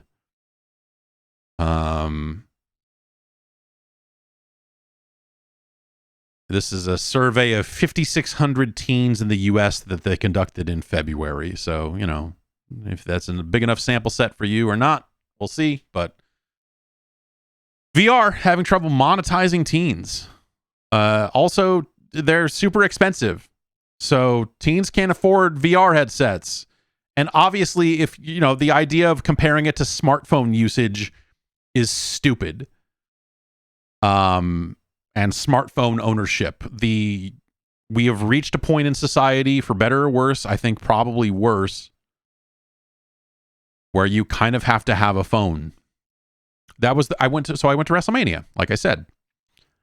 And the way you got into Wrestlemania, and I didn't see another way to do this through the website. Like, basically, when my tickets got transferred to me, via the website, via the Ticketmaster app, whatever it was, they were NFC tickets. They weren't even scannable QR codes or barcodes or whatever.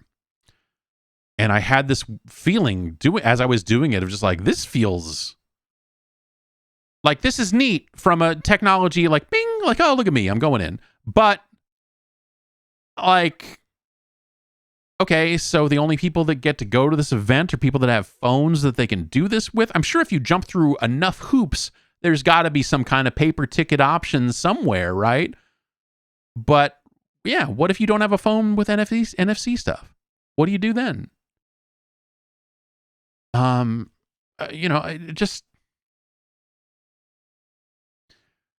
so it struck me as just this very strange, like, okay, well, what do you, everyone's got a phone. Yeah. You all have phones, right? Like, it struck me as one of those moments. And, yeah. So when you look at that and you look at the different things that we now do with a phone, that's a great point. So I just had to go through this, man. What a dumb. Jam and Salmon says, I bet more people have phones than printers. You're probably right. I had to buy a new printer. I just bought a new printer. I bought a photo printer because I figured it'd be fun to print some photos out, and it wasn't, a significant amount of more money than the printer I was looking for. My printer broke, and also it was an HP printer, and all of their ink DRM and the cost of replacing ink and everything. I was like, this is stupid. This is a horrible racket. I'm going to buy a different printer. I had a lot of the Eco Tank printers recommended to me, and I was like, photo printer be fun. I got kids. Be fun to print out some, I didn't go get the cheap Brother printer that everyone has. I got the photo printer that Epson makes that, like, this will be fun. I'll print out some photos. I wanted a scanner more than I wanted a printer, really. But I was going to this thing on Thursday, this Star Wars thing, and I was driving. A lot of people are flying in from other parts of the world. They flew in a bunch of people from all over the world to see Star Wars. But I'm local, so I didn't need a hotel room. I didn't want to go, I was just like, I'm going to drive in and see the game, and I'm going to leave. And they're like, okay, cool. Oh, if you're driving, here's this. And they sent me a PDF for a parking pass. And they're like, go park at this garage, park on the roof, and make sure this is on your dash. And I got it, and I was like, shit. My printer is fucked. It's totally broken. It's a piece of shit. I had been thinking about replacing it anyway, but I was like, who even needs a fucking printer? Other than occasionally you got to print a return label, or, it's like 5 times a year you're like, God damn it, I need a printer. And yeah, maybe I should there's a Kinko's or something. I should have maybe just gone down there and done it. But I was like, I'll get a photo printer. I want a better scanner anyway. So I was like, I hope this printer shows up before I go to this. The printer showed up the day before the event, and I'm like setting it all up and calibrating it all. I'm like, yay. All right. I can print out this parking pass, and now I can go to this thing. But like, there was no way, it's like I couldn't, there was no show a phone.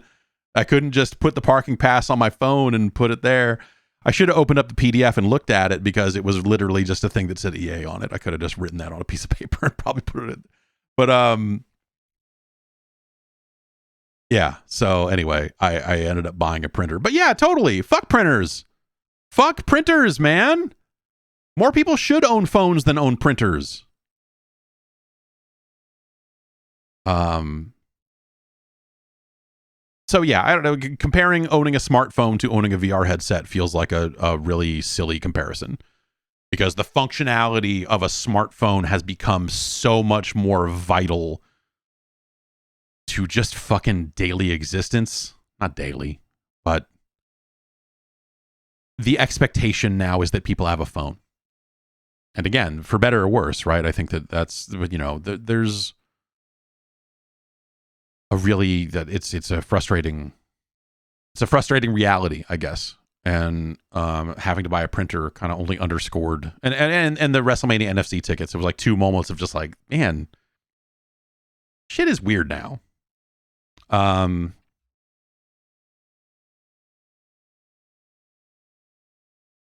This CNBC story is interesting, because it's like, yeah, with only 4% using their VR headsets daily, American teens aren't excited about VR, is the thing that they say here. And I always forget to, man, this topic thing that I put on screen, it's a good idea, but it's hard to remember to update it.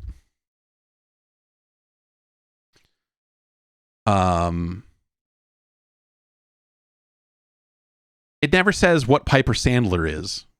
And I'm sure it's some analyst firm because they talk about analysts. But there's nothing in here that's just like, Piper Sandler's teen study surveyed more than 5,600 teens. I'm like, what the fuck? Who the fuck is Piper Sandler? Now I'm going to type this in. It's an investment banking company. What we do: investment banking, public finance, research, fixed income, alternative asset management, and equities. Okay. Well, they asked a bunch of teens if they liked VR, and the teens were like, which again, I don't need to be an investment banking firm to tell you that, but I guess they've got, numbers to back it up.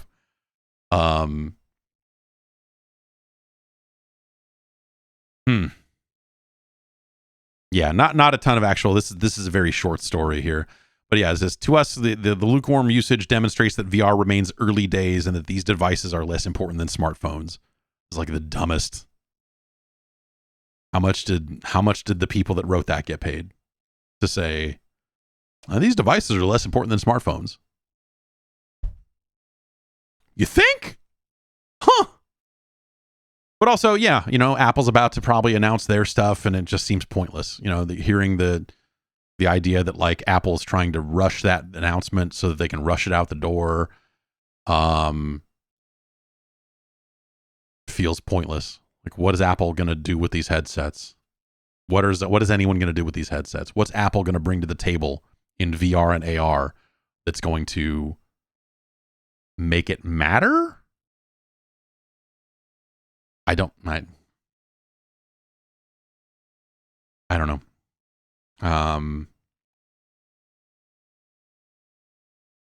So yeah, virtual reality. It's out there. And as we've said before, people just don't seem like they want it. And yeah, like their analysis is like, well, it's early days for headsets, which yeah, sure. Yes, it is. Like the tech will get better, but what's going to make people want it? If it's smaller, if it's cheaper, if it's better, if it's lightweight like a pair of glasses.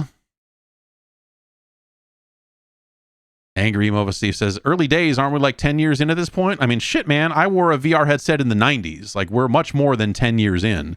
We're 10 years in on the most recent, like, run of it, but, in the grand scheme of, how long did we have cell phones before we had smartphones? How long did we have big, bulky car phones and the fucking Motorola, your good drug dealing phone? And then we had all the Nokias that everyone was into for a while, all the candy bar designs. It's, you could envision that if you wanted to make those comparisons, you could say like, oh, we're probably due for another paradigm shift on VR that will make it something that is easier for people to use and deal with.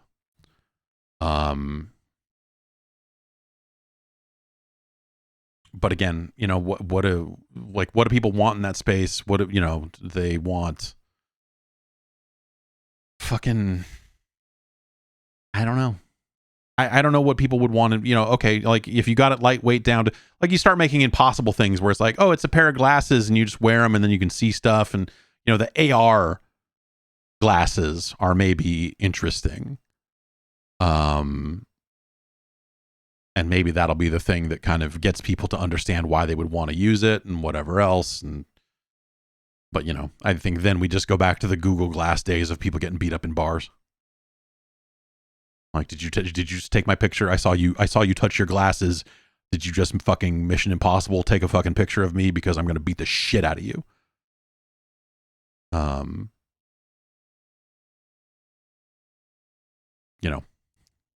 don't think that.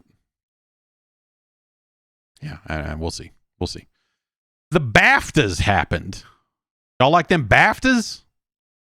That's the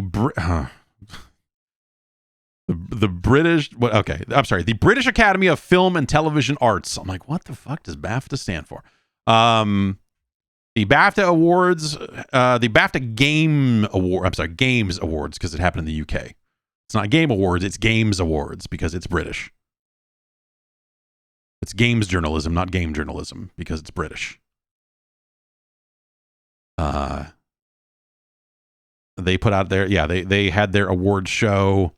God of War Ragnarok was a big winner there, winning 5 BAFTAs, both for, people doing roles in the game as well as the game itself. Vampire Survivors won Best Game. Best Game. Vampire Survivors. It also won the Game Design Award. I think that's awesome. I think it's great that the BAFTAs got it right, and so few other places did. I mean, whatever. I didn't even, but like I think like Vampire Survivors is, for me on a short list of games that probably deserve being a part of that conversation. Speaking of the other game that does, Tunic won 2 BAFTAs. Roller Drome won the BAFTA for British Game. I assume that's Best British Game and not Most British Game.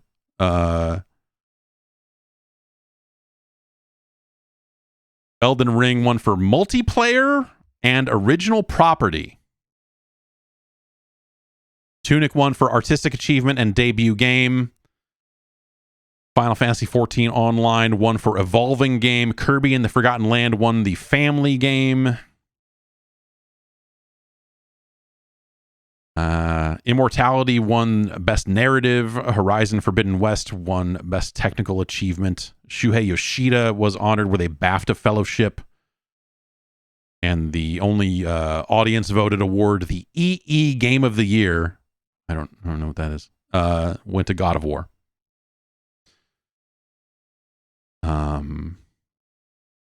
That seems like a pretty good list. I feel like, there's been a lot of cases of like people picking holes in people's awards.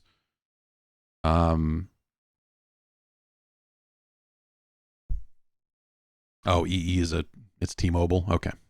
All right. Yeah, I don't know. This is, Best Original Property, Elden Ring. Yeah, I guess. Best Multiplayer, Elden Ring is a weird one.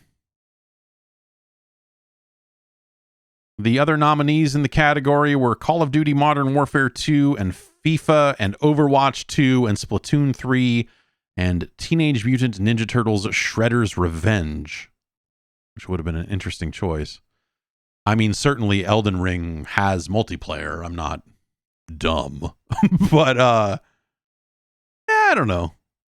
I guess the emergent moments that happened as part of it being a multiplayer game and some of that other stuff is engaging, but that to me just sounds like a voting base that really wanted to give Elden Ring something. Which, all right. Let's see. Artistic Achievement, which Tunic won. The other nominees there were A Plague Tale Requiem, Elden Ring, God of War Ragnarok, Immortality, and Pentiment. Yeah. Best Evolving Game that Final Fantasy XIV won. Also, all the other nominees, Apex Legends Dreams, Elder Scrolls Online, and Forza Horizon 5, and No Man's Sky. They're pretty much the usual suspects there. Dreams? Boy, Dreams, huh? Remember Dreams? I always think I should check back in on Dreams, and then it is a British game. Yeah, it is. Yes, but I don't know that would be a determining factor. Well, wait, let's see what the other nominees for British game was. Roller Drome was your winner for British game. The other nominees: Citizen Sleeper, Ollie Ollie World, Total War Warhammer 3, 2 Point Campus, and Vampire Survivors. I did not know Vampire Survivors was a British game, but it is. I should start doing Best British Game as part of my awards. Yeah, where's Most British Game? And what is the most British game? Is it a Warhammer game? Is it 2 Point Campus? Is it just FIFA? Is that too obvious of a choice? Like, what is most British game? Hover Bobber wins again. For the 30th year in a row. Best music was God of War Ragnarok. Other nominees were Elden Ring, Cuphead, Plague Tale, Requiem, Stray, and Tunic.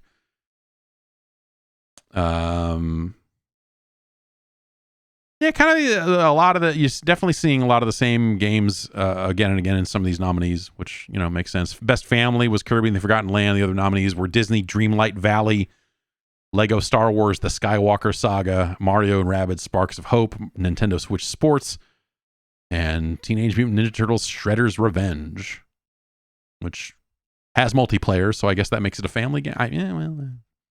The family loves Ninja Turtles. Everyone can agree. So I think is that the last awards show? Yeah, yes, Dizzy is the most British game, isn't it? Yeah. It is like one of the 9 more unreleased Dizzy games that were developed in the 90s that just keep getting found and released, right? There's some new Dizzy game coming. Always. Dizzy, all keep coming. That's Dizzy's catchphrase. Yeah, I'm thinking, is the BAFTAs the last award show for games released in 2022? That might be it. I can't think of any other kind of major awards shows that have yet to award. I'm curious what won last year, so I'm looking in their database here. Best game for 2022 was Returnal. I don't know about that. Okay. And that's it for the news. Yeah, the CNBC VR story is so silly. I'm just like looking at it again. It's like, oh man, this is like, yeah, no kidding. Why don't we check out some emails? Podcast@guard.bike is the email address. You can email me right here, and I'll read it, and so on and so forth. Let's see here.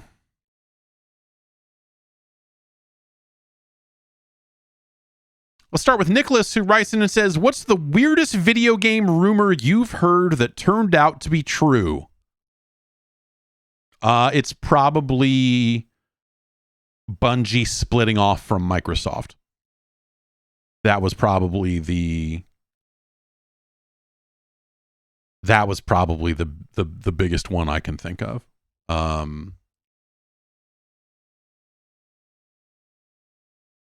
The minus world in Super Mario Brothers. That was maybe a weird one, I guess. But in terms of like news in more of a modern era, there were rumors floating around, I don't know, a couple weeks before it got announced, I guess. And, you know, we'd heard it a few different ways. And that was Tor Thorson, who was, on the podcast that we were doing at the time. He was running news for GameSpot. Rest in peace to Tor. And he was like, "There's just no way. This. It was like a I'll eat my hat kind of moment of like, this is absolute bullshit. Like it was like, this is kind of pre-social media, but." You know, so there were like people would just have kind of smaller websites and they would report stuff and so someone was reporting this rumor and Tor was basically just like, fuck this, there's no way. I mean, we didn't curse on that podcast, but you know what I mean. Tor probably cursed more than I do. And I at the time I was like, that's so weird. Like it just sounds like an impossible thing, but it's so weird and so specific that a part of me was like, shit, man. Like even at the time I was like, maybe, maybe they are doing that. It seems insane, but yeah. maybe they are going to spin Bungie off and let them go make other stuff. And then it ended up being true. And yeah, I don't know. Tor was just like blown away. Like, what the fuck? Like as things got closer and closer, and the rumor kind of didn't go away, and it started to solidify. I think it was just like, fuck, really? It was a pretty crazy moment. And of course that led to the creation of 343 and a bunch of people who the initial creation of 343, you have to remember, like, it was sort of a moment of like, hey, if you worked on Halo and want to keep working on Halo, you can. And, come over and we'll start a new studio. And so there were people who kind of went their separate ways at that point at Bungie, where you had the Bungie people that wanted to go off and do something new and they stuck with the company. And then there were the people that were like, I want to, continue to generate Master Chief adventures for the next, for another 10 or 20 years or whatever it is. And they stuck with 343. And obviously both studios probably had to staff up on the other side of that split. But yeah, like they split up and Bungie went on to make Destiny, which obviously you can see little hints about Destiny in some of those last Halo games that they worked on. Yeah, it was not necessarily a huge number of people that went to 343, but I think the opportunity was there, is my understanding. And yeah, I don't know. It was a very weird thing. It was very weird, especially because like Bungie was like, yeah, we're going to go off and do our own thing. And we're not going to talk to you about it for years. It was just like, it was like poof, they were gone. And 343 came along and they did Halo 4 and, I think, 343's track record with Halo has been a little mixed. I think I am more favorable to them than a lot of other people are, I guess. But also I would say that I think Halo 5 is is not a very good game.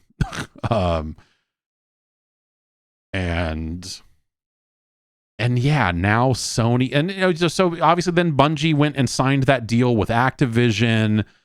And that led to that. Obviously, that got super weird. And then they got out of that deal and took Destiny with them. And, that's a whole weird situation, obviously. And now Bungie is owned by Sony. It's crazy. It's like, that's a crazy story. It's like, okay, owned by Microsoft, found a way to cut loose of that, signed a deal with a major third party. That went super sideways. And then so that deal went away. And then suddenly, and by suddenly, I mean years later, now you're owned by Sony. Really crazy ride. What other stuff? What other big rumors? I guess the ET stuff being buried in the desert, that all turned out to be true, but that was kind of folklore for the longest time. And then there's just like the specific in-game stuff, minus World in Super Mario Brothers. What other crazy stuff? That'd probably be the biggest one, just from a pure in-game sort of scenario. But what else? I mean, the Bungie's other acquisitions and moves and stuff would maybe qualify as like weird video game rumors that turned out to be true.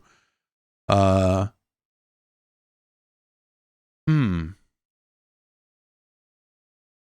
other big ones? I feel like I tend to hang on to the ones that ended up not being quite true, or things that almost happened but didn't, Yeah, Sega going third party. I have a weird relationship with the Sega going third party news, because that actually is something that we knew to be factual months before they announced it.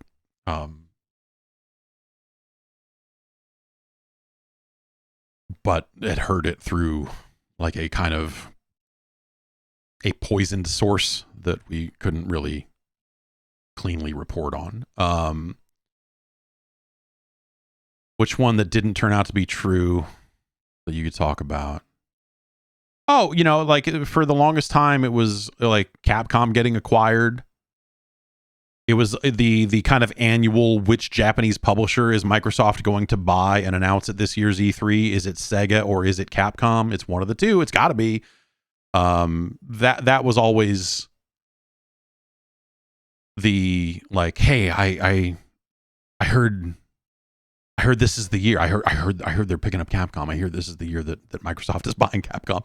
Microsoft's been like not buying Capcom for the last 10 years. And and sometimes Sega as well. The 4K Switch stuff. That's a weird one. That one's really weird.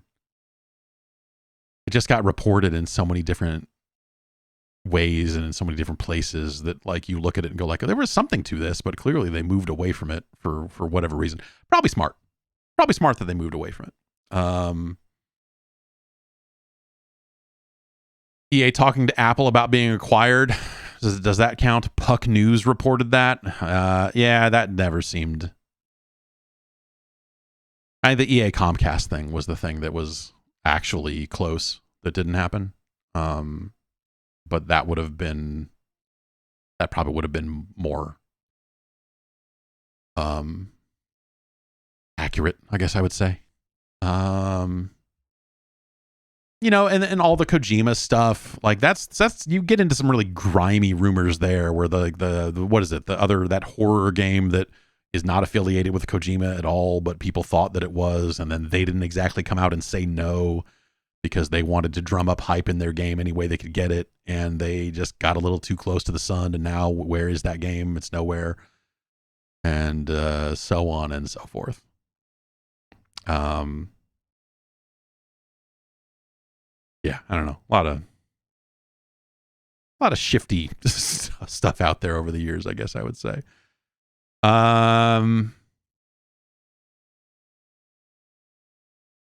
Let's see what else we got here in the old email. Bucket? Is it a bucket? I mean, it's an inbox, really. Kyle with kind of a long one. Maybe we should stop calling them indie games. The ones that actually get press attention are often backed by major publishers, for one, which makes the developers anything but independent. And so indie has come to colloquially refer to not the type of developer, but to the type of game they've made, usually with regard to scale and scope or budget. But could it be that's a harmful distinction to make? Doesn't it allow major publishers who, quote unquote, love indies to maintain a disingenuous and probably superfluous distinction for the purposes of deciding which games should cost $60 or $70 and which ones shouldn't? Surely an indie game never should, or should some indie games cost $60? We're in the weeds here. Or could it be that no games should cost $60 or $70 and that doing away with the indie game distinction would allow real competition to occur? Basically, couldn't it be seen that it is a kind of a price-fixing scheme, incidental or otherwise, for a major publisher to have an indie game tier and a real game tier of products? A lot of people identify as being indie developers or as people who play indie games. Is the identity worth the damage it might be doing to the market and to our concept of what a video game is or should be? Is there any real reason not to just call Vampire Survivors a video game? Well, that's a lot, Kyle. It's all marketing. This is something that we went through in music for years and are still probably going through it to a certain extent. But, the indie rock genre rose up and you're like, what does this even mean? When like Atlantic Records is a sub label owned by Atlantic is published is like putting your record out, but it's on their indie label, like this stuff has been useless for a long time, right? Indie means a company not owned by a larger company, I guess, right? So and where do you draw the line? When does investment become ownership? Is Epic Games an indie publisher? Is Epic Games an independent company? Is Valve independent? Technically, I guess so. Right?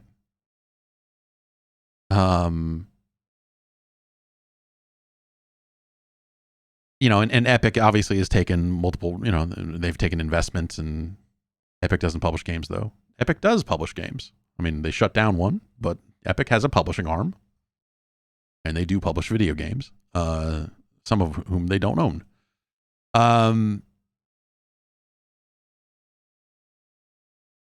Yeah, and so you have developers out there, small developers that are getting funding from their publisher, and they're, you know, and then you have games that are just launching in early access and it's made by 3 people. And, you know, like Vampire Survivors, I think you could certainly say is an indie game, you know, by whatever, you know, whatever metric you've got. I think that probably still counts as an independent game. It became a success before there was any money put into it. And then Microsoft came along and put it on Game Pass. And I'm sure that was a good influx of capital, but I don't think they own the developer.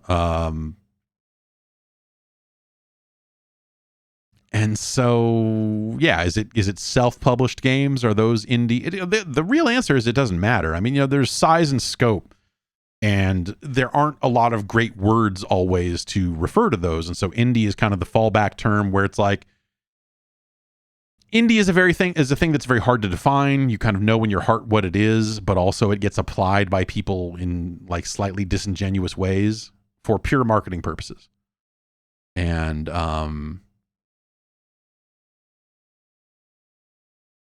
And yeah, so what is that? Is it a spirit? Sure. We have the Indie Spirit Award for, you know, for games. Let's do that. Surely it would mean a company that's not publicly traded. But if your game is published by a publisher who is publicly traded, are you still an indie game? All you're doing is getting money from them. But I don't, at no point do I think any of this is like price fixing or whatever else, right? I mean, I don't think that the indie game label is being used in a way to suppress smaller publishers and developers from charging full price for their games or whatever. I think that's a pretty separate conversation. What should a game cost? What game, you know, and that's something that I think is going to feel different for different people. But no,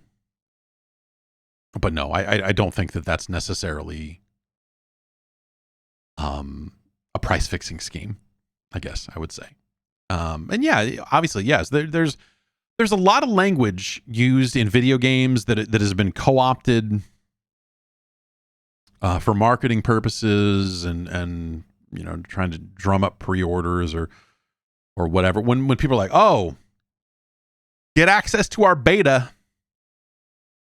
Now, beta used to imply certain things about the state of the game and whatever else, but like the pre-order beta has been polished up to such a degree now that you're like, this is,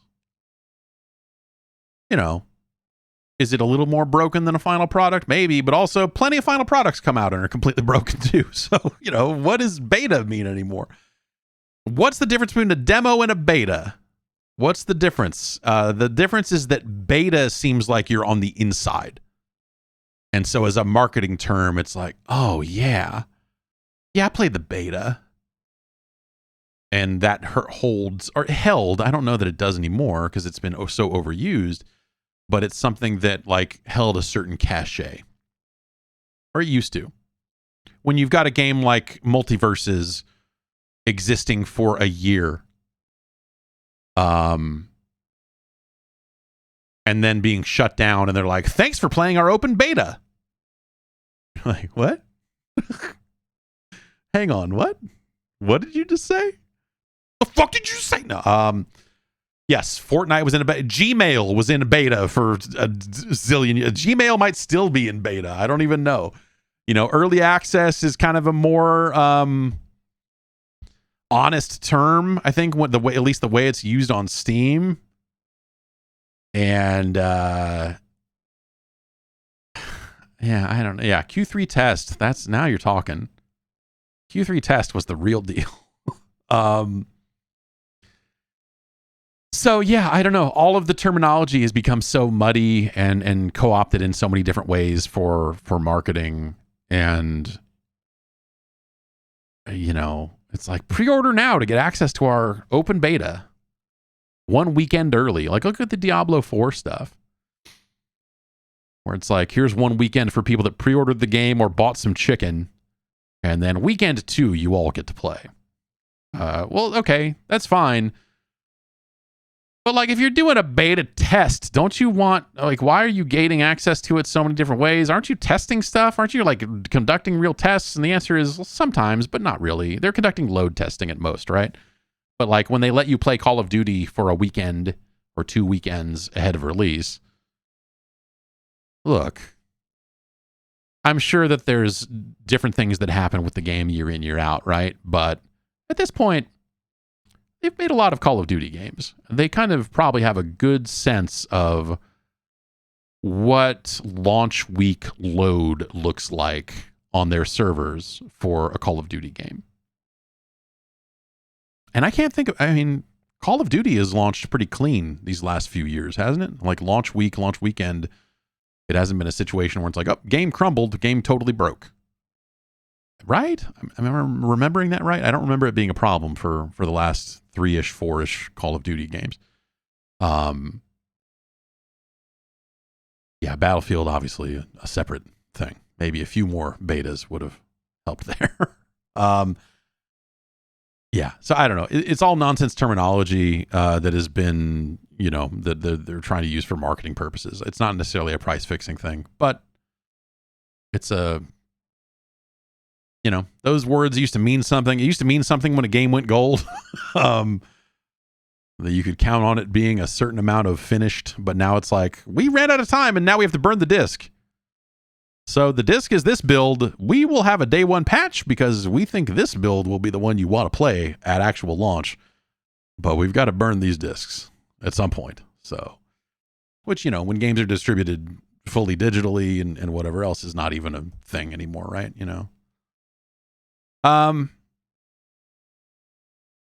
So yeah, I don't know. Let's see. Vinny writes in and says, do you think games with cinematic ambitions will ever reach a trend where the characters speak less? I feel like there's a lot to be said for games where you can just focus on playing without a companion backseating you, or even your own character commenting on everything he sees, even in games with a heavier focus on storytelling. Well, okay. No. Because look at movies these days. So, yes, will games with cinematic ambitions reach a trend where characters speak less? No, because look at all the dialogue in like the movies that I think most often get co-opted for games or for dialogue writing and the kind of, is like Marvel movie type stuff, right? There's, obviously there's different types of games trying to do different types of things, but like, yes, PM Xenos with the actual question here is, will we ever get past Joss Whedon wannabe quips?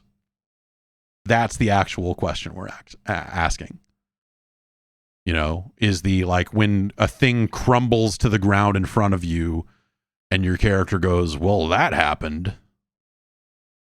Or whatever, or like the God of War stuff being like, hey,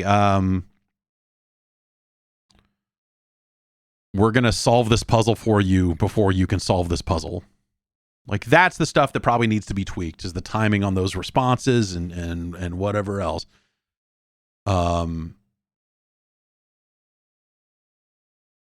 Like those are the sorts of things that probably need to change. Or not every game has had that problem, but that's something that we saw in a couple of recent games, and so it kind of became the topic of discussion for a little bit. But yeah, will games with cinematic ambitions reach a trend where characters speak less? I don't think so. I think we've moved so far away from the silent protagonist days, and I don't think we necessarily go back to that. I think that there is a case to be made for like a character doesn't have that much to say and they're the silent type and they speak in cutscenes, but in the action they're maybe like, but people want voice acting. Cinematic ambitions at this point is the characters speak. That used to not be a thing. Technology wise, that was something that was kind of hard to pull off. And I think that's just in big budget games, certainly, that I just don't think that's I don't think that's an option anymore. I think characters should talk. I think the Legos, maybe not, but a lot of other characters should be speaking. Should Link be one of them? Probably. Like, there's no reason not to. Or I guess, like, the point is, it increasingly feels weird in a world where more and more characters in the world are speaking, where Link suddenly doesn't. That stands out more and more as games become more and more fully voiced and whatever else, right?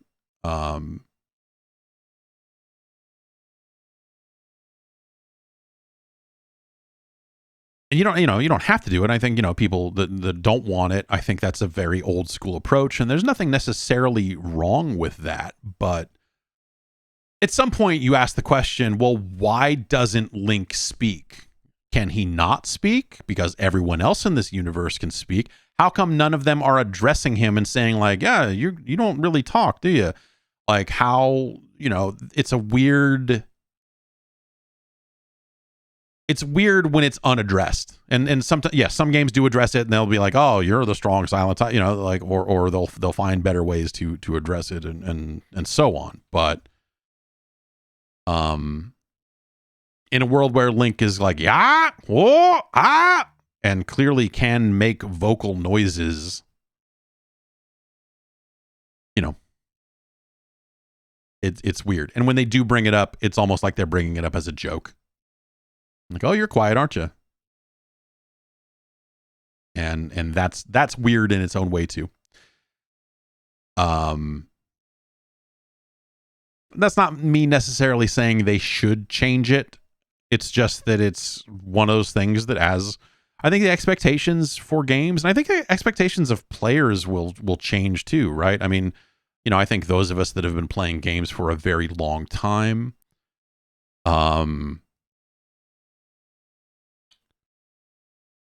probably don't want that, but I wonder if the younger audience who doesn't necessarily have the attachment, who doesn't necessarily have the frame of reference for when, like, speech in games was something of a novelty, does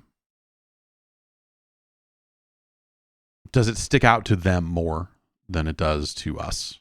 I guess is maybe the question. I don't know the answer to that, but I generally am in favor of characters speaking. I think the silent protagonist thing is just strange, unless you're writing around that and, in a meaningful way, not in a jokey way, but like, oh, this character can't speak, or this, basically what I'm saying is the Quiet Man is the ultimate video game.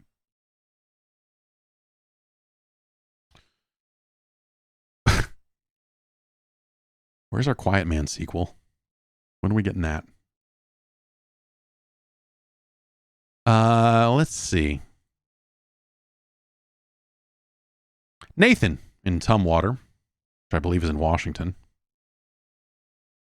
asks a simple question. Should they stop making Sonic the Hedgehog video games?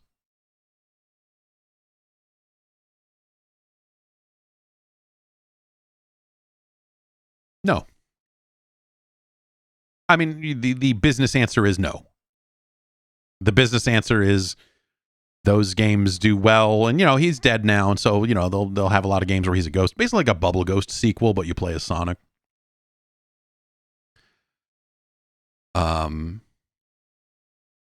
Those games do well enough and are high enough profile that they should probably keep making them.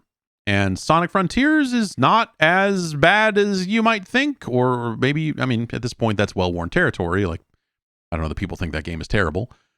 But, no. But also, that doesn't mean that I want to play them, you know? But also on the back of Sonic Frontiers, I feel like I am now a little more likely to pay attention to the next announcement of a Sonic the Hedgehog video game and at least like look and see what they're doing, because Sonic Frontiers is different. It's just not different enough. I wish that they had gone further. So no, I don't think they should stop making Sonic the Hedgehog video games, which is dark because I wish I wasn't in the position of inflicting more Sonic the Hedgehog games upon a world that is cruel enough already, honestly.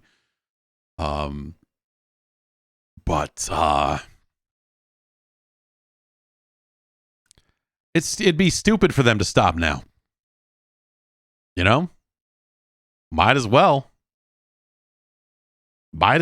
Just keep going with it. Screw it. Someday the wheels will fall off. But until that day,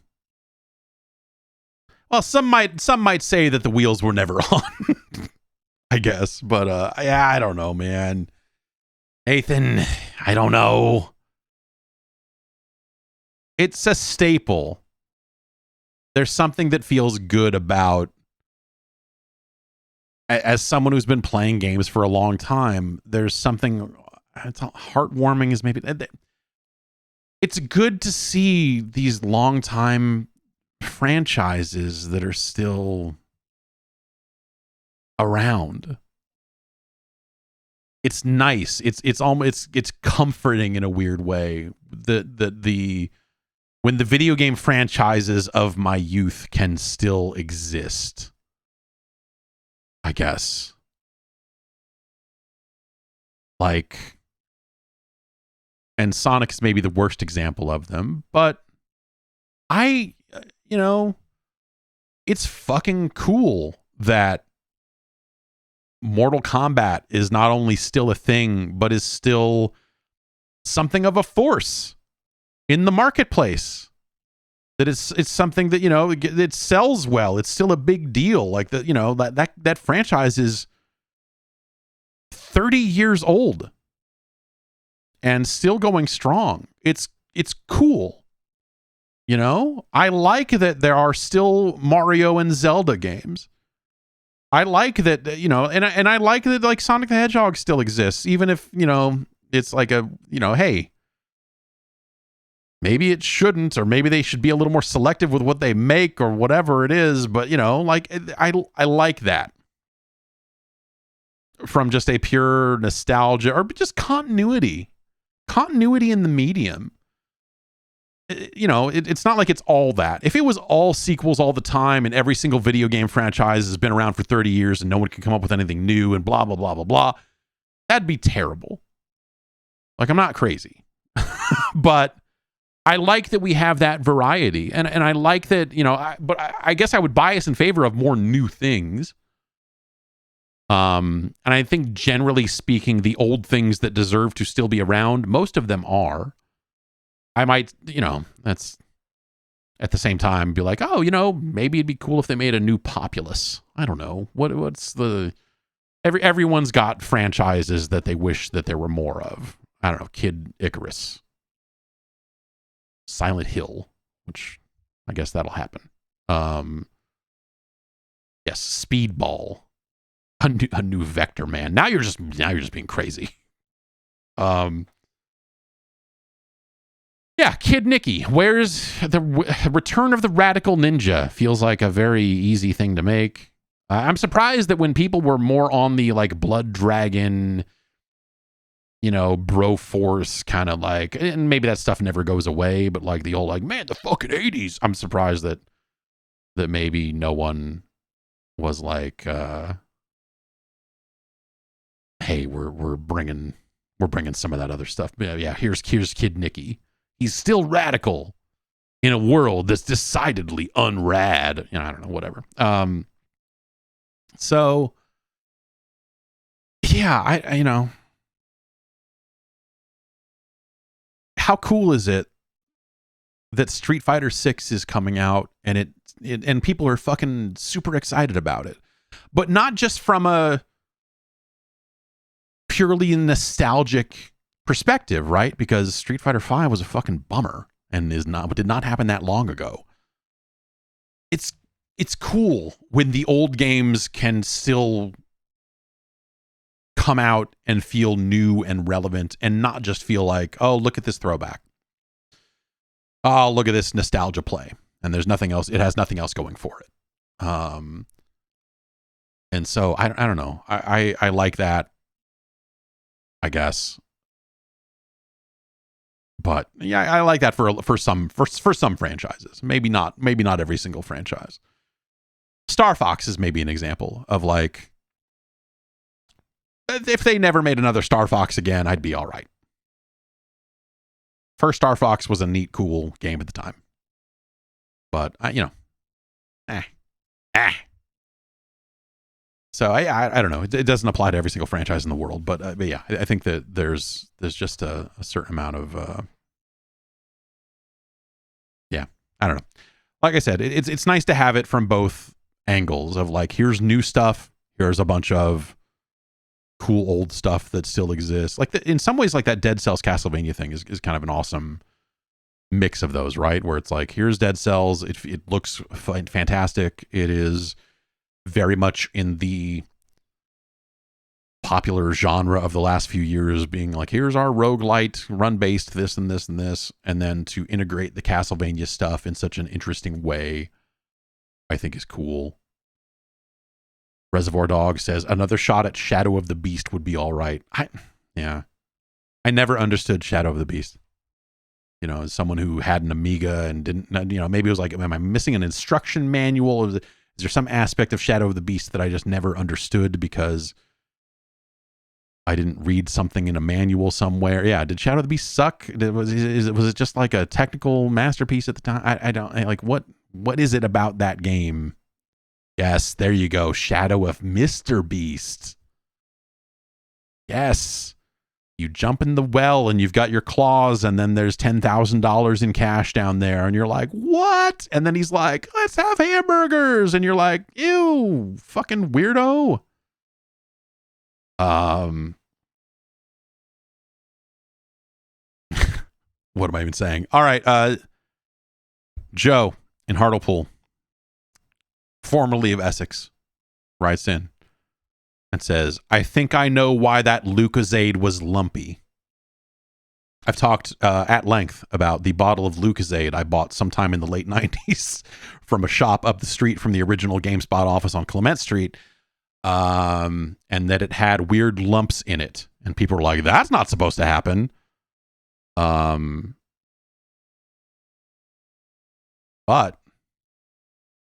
Joe writes in and says, my boss started his career as a sales rep for Lucozade. I asked him if he knew about a Lucozade-based wheat drink. He told me what you drank could have been a product called Luco Malt. It was made by the same company and targeted at African and Caribbean markets. It's hard to find any information about it now. I did find an advertisement on Vimeo. Apparently, it could be thick and lumpy.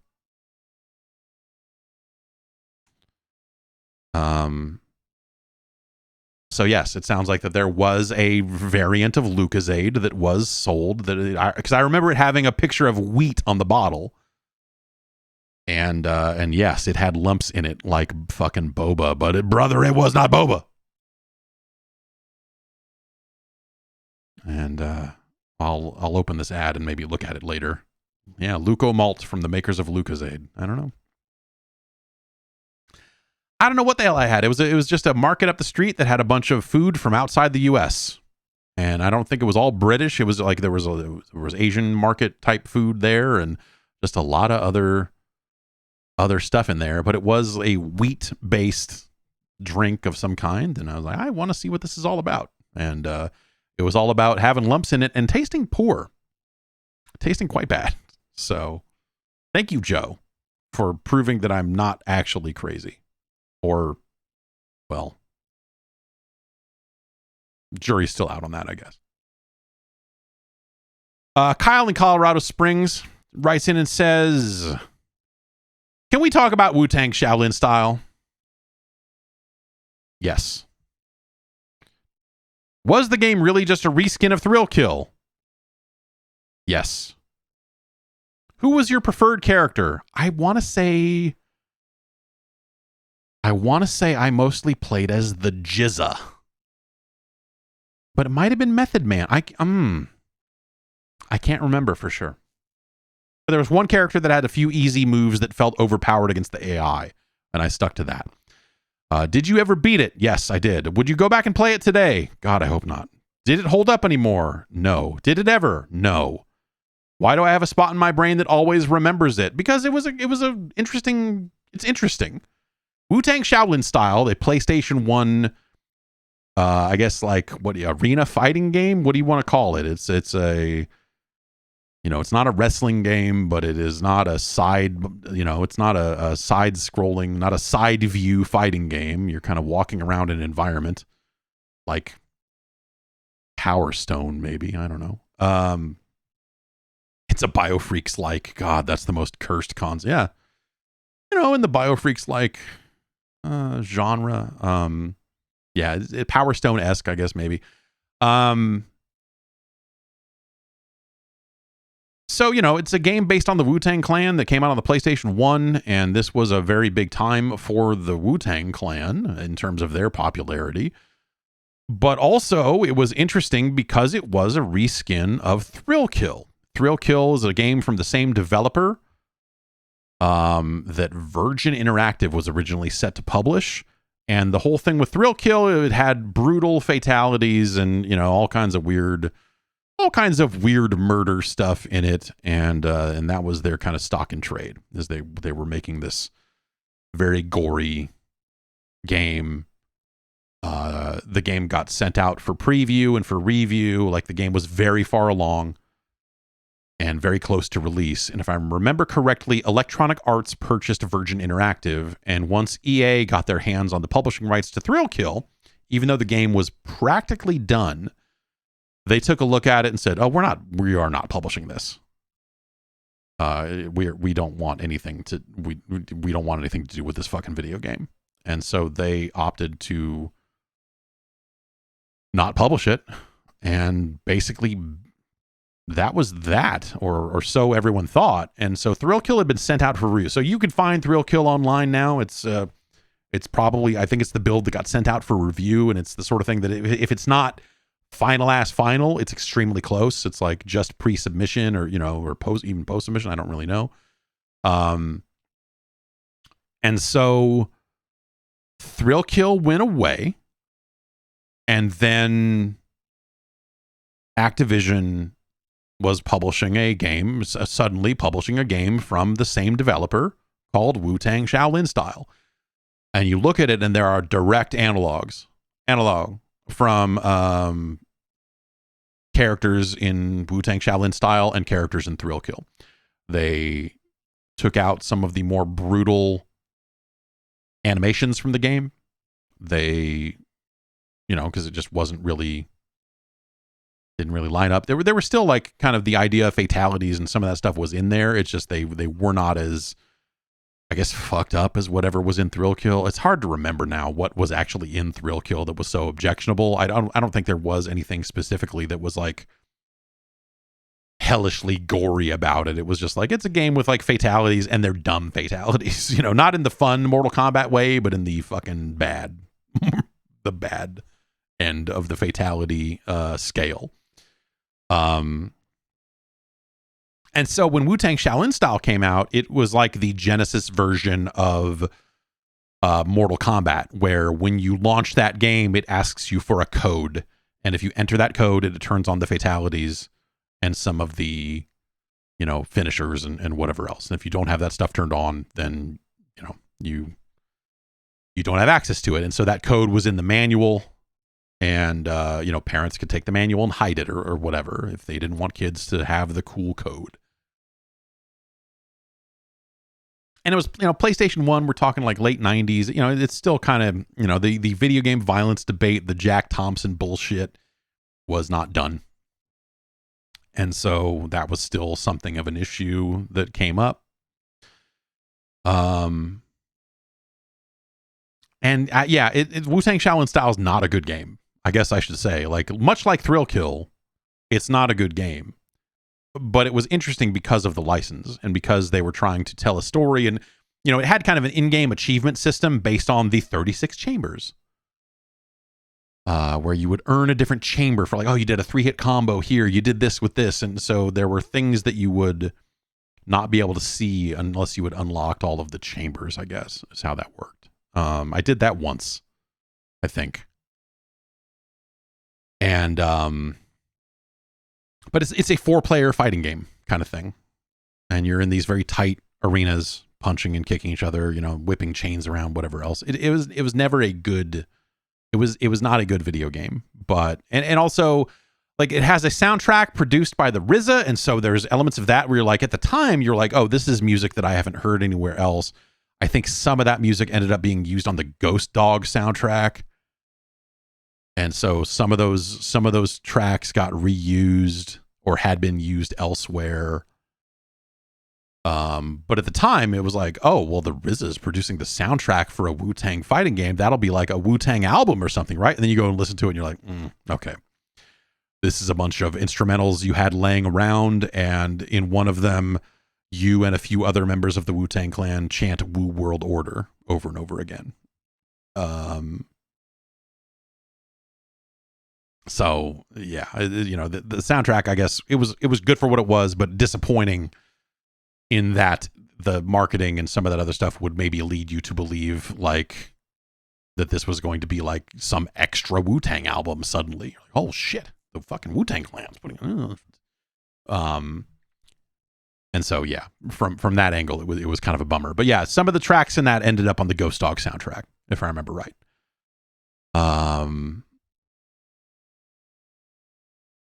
But yeah, Thrill Kill, you know, go look at video of it, or, you know, I don't know, go grab a copy and you can run it on a PlayStation emulator, no problem, if you really want to do that. And it's not really worth spending a ton of time with, I guess I would say. It's not that you go back and look at it. It's not that interesting, I guess. It's interesting in the context of like looking at Thrill Kill and looking at Shaolin style. You're like, oh yeah, all these moves are, this character is just this character, only now it's You God or Master Killa or, you know, whatever. Like they just retrofitted the Wu-Tang skins onto those characters or whatever. So I don't know.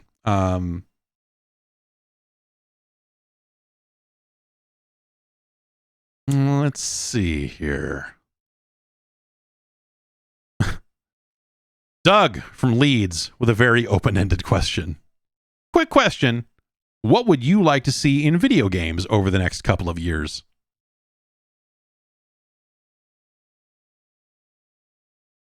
More of them. I guess.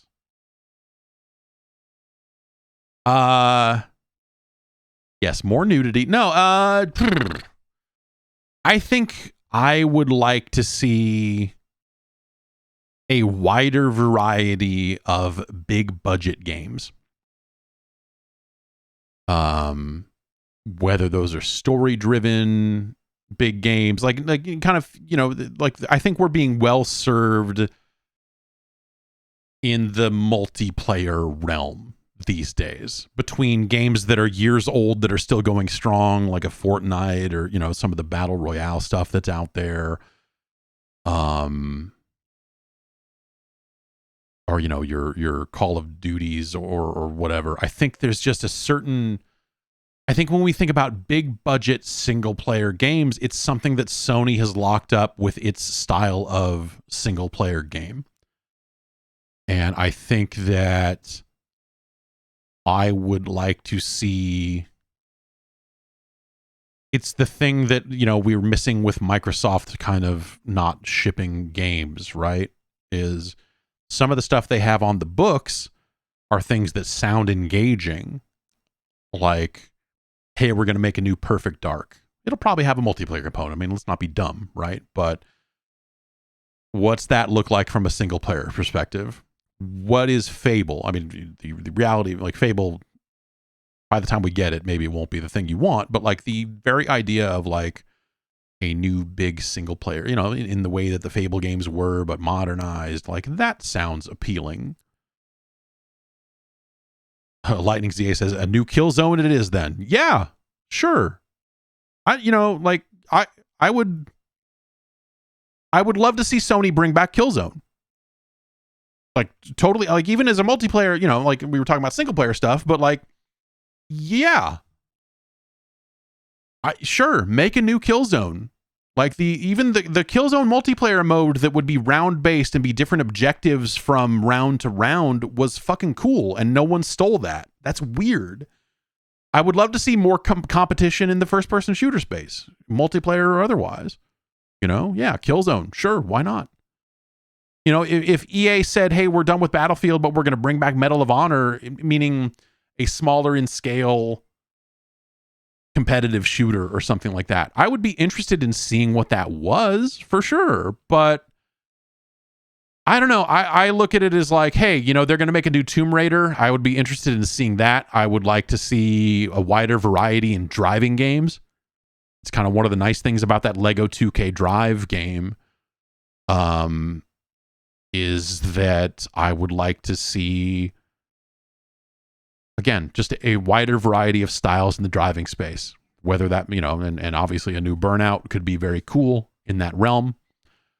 But like that used to be a much wider space, whether it was Ridge Racer, you know, Need for Speed was kind of more on hit back then. You know, you'd have games that came along out of nowhere, even like a Split Second or Blur, or, you know, not that these games were successful. I mean, you know, the genre kind of dried up for a reason. But right now, the world we live in where every driving game has to be like, well, it's all licensed cars. And like the big selling point is, look at these licensed cars, which is what Forza and Gran Turismo are.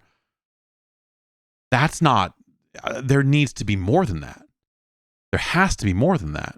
And it can't just be the other end is like Mario Kart and more like, and Mario Kart ripoffs, you know, like it has to be, there needs to be more of a middle ground of the arcade racer. And, you know, I think that genre dried up for a reason. Again, I just, maybe there aren't that many people that want those games that are in the middle and trying to straddle that line, right?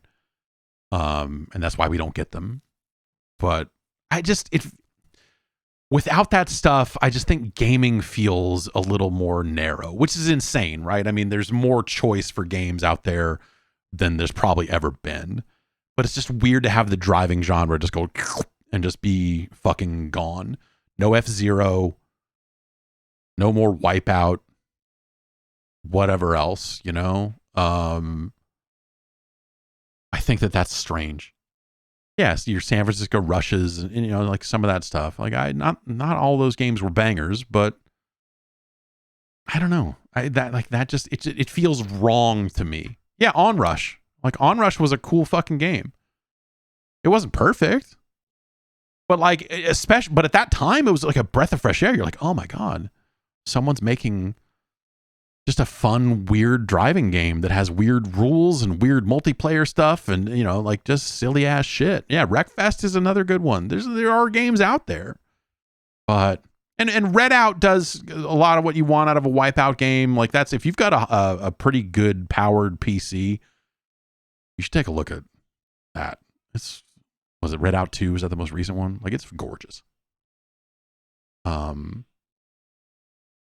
Yeah, I don't know. I you know, but driving feels like a really weird omission these days. But yeah, you know, I think for me, there's just I feel like we're being very well served on the third person cinematic action adventure these days.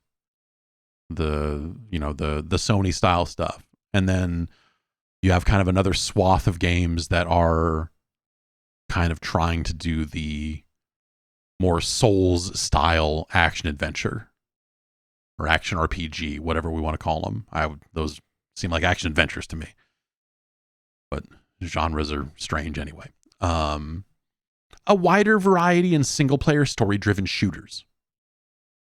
Yeah, a sequel to Metal Gear Rising. I would love that. Oh my God.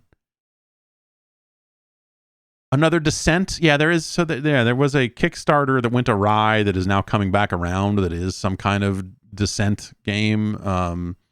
Singularity. I spend too much time thinking. I think about Singularity a lot.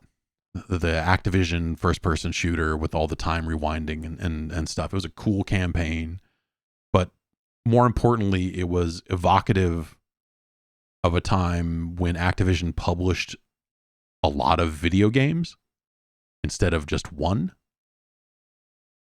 And it was at a time when the industry overall was set up in a way where that could happen, you know? And yeah, I don't know. I think that's the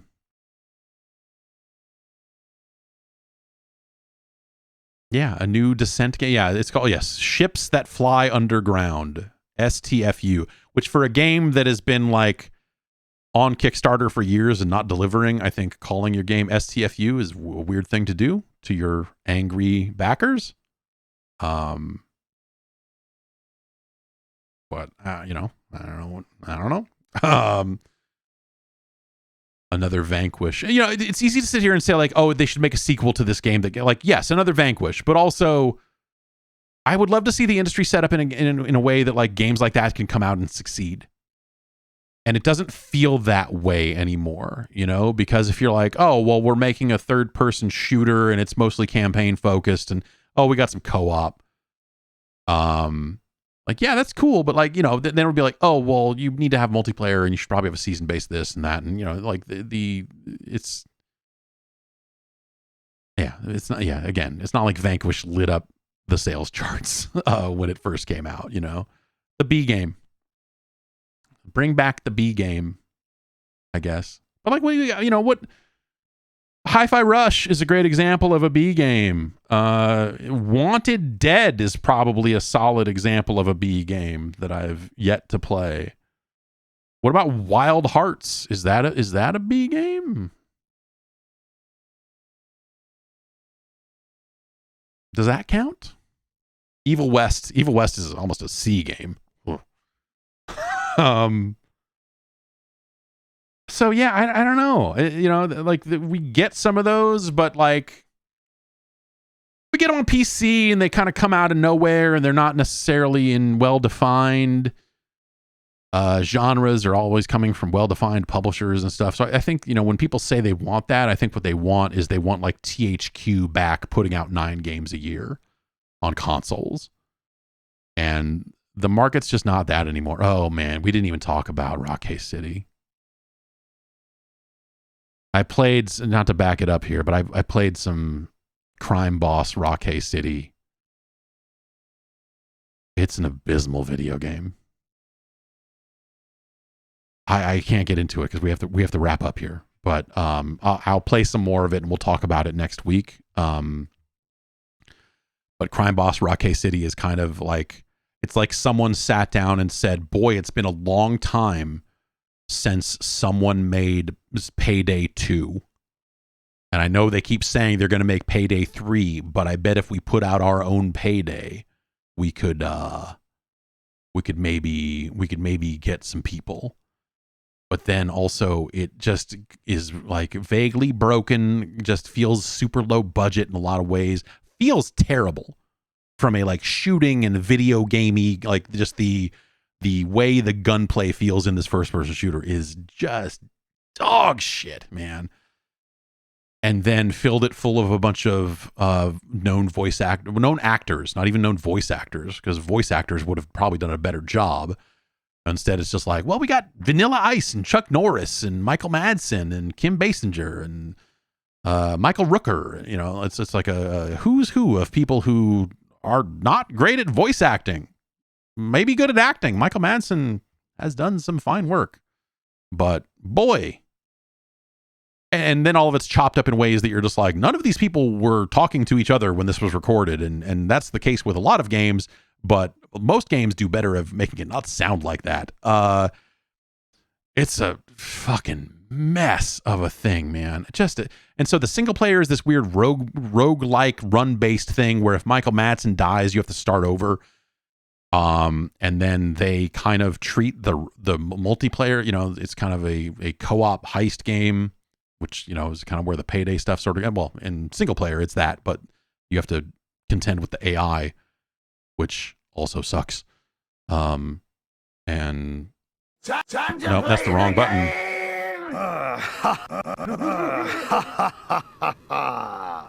What fun. Michael Madsen turns in a really piss poor performance. Good on him. I don't know.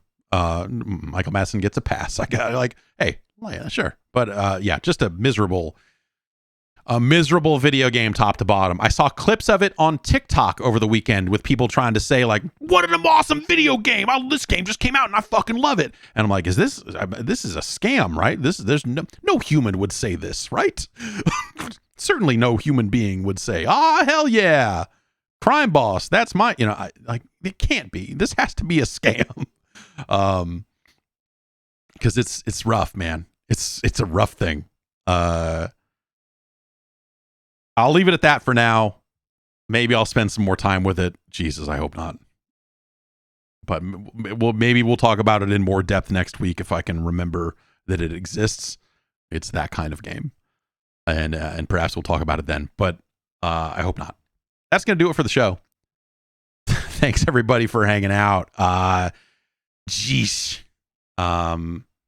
What else is going on this week? I am going to play some Meet Your Maker. That game is at the top of my list right now, and I want to play more of that. So we'll probably check that out tomorrow, being Wednesday. EA Sports PGA Tour appears to be out. They sent out a press release yesterday that was literally like, surprise, golf is coming out early. And I don't know, did someone push the wrong button somewhere? But I guess it was originally like, hey, the demo is out now, and if you're an EA Pro member or whatever, you can play it or whatever it is. But also, if you just buy it on Steam, it seems to have installed and the play button is showing up. So I think it's just technically, I think it's just out. I don't know. Game Boys to Men, yes, dropping soon. I have to take a bunch of pictures of a magazine and edit all that together. I'm going to try and get that done today or tomorrow. And Game Boys to Men will be out the door here this week. And yes, so I'll see you on Wednesday, and I'll probably see you again on Friday. Take care of yourselves. I'll push the button because I forgot to. That one. And I'll take a hike, everybody. I'm trying to think if there's anything else out that I want to do something with here. I gotta look, because I don't know that I want to play that much golf. I'll take a look at golf, but for me, Meet Your Maker is really the thing at the top of my list. That was and maybe checking out the new Trackmania campaign. Oh, Terra Nil is out. It's a game where you, I guess, restore an apocalyptic landscape back to some kind of nature. I hear that's short, but it sounds cool as hell. So I want to give that a look too. And be back tomorrow with some of that. Have a good one. Take care of yourselves and all of that. Enjoy your gaming.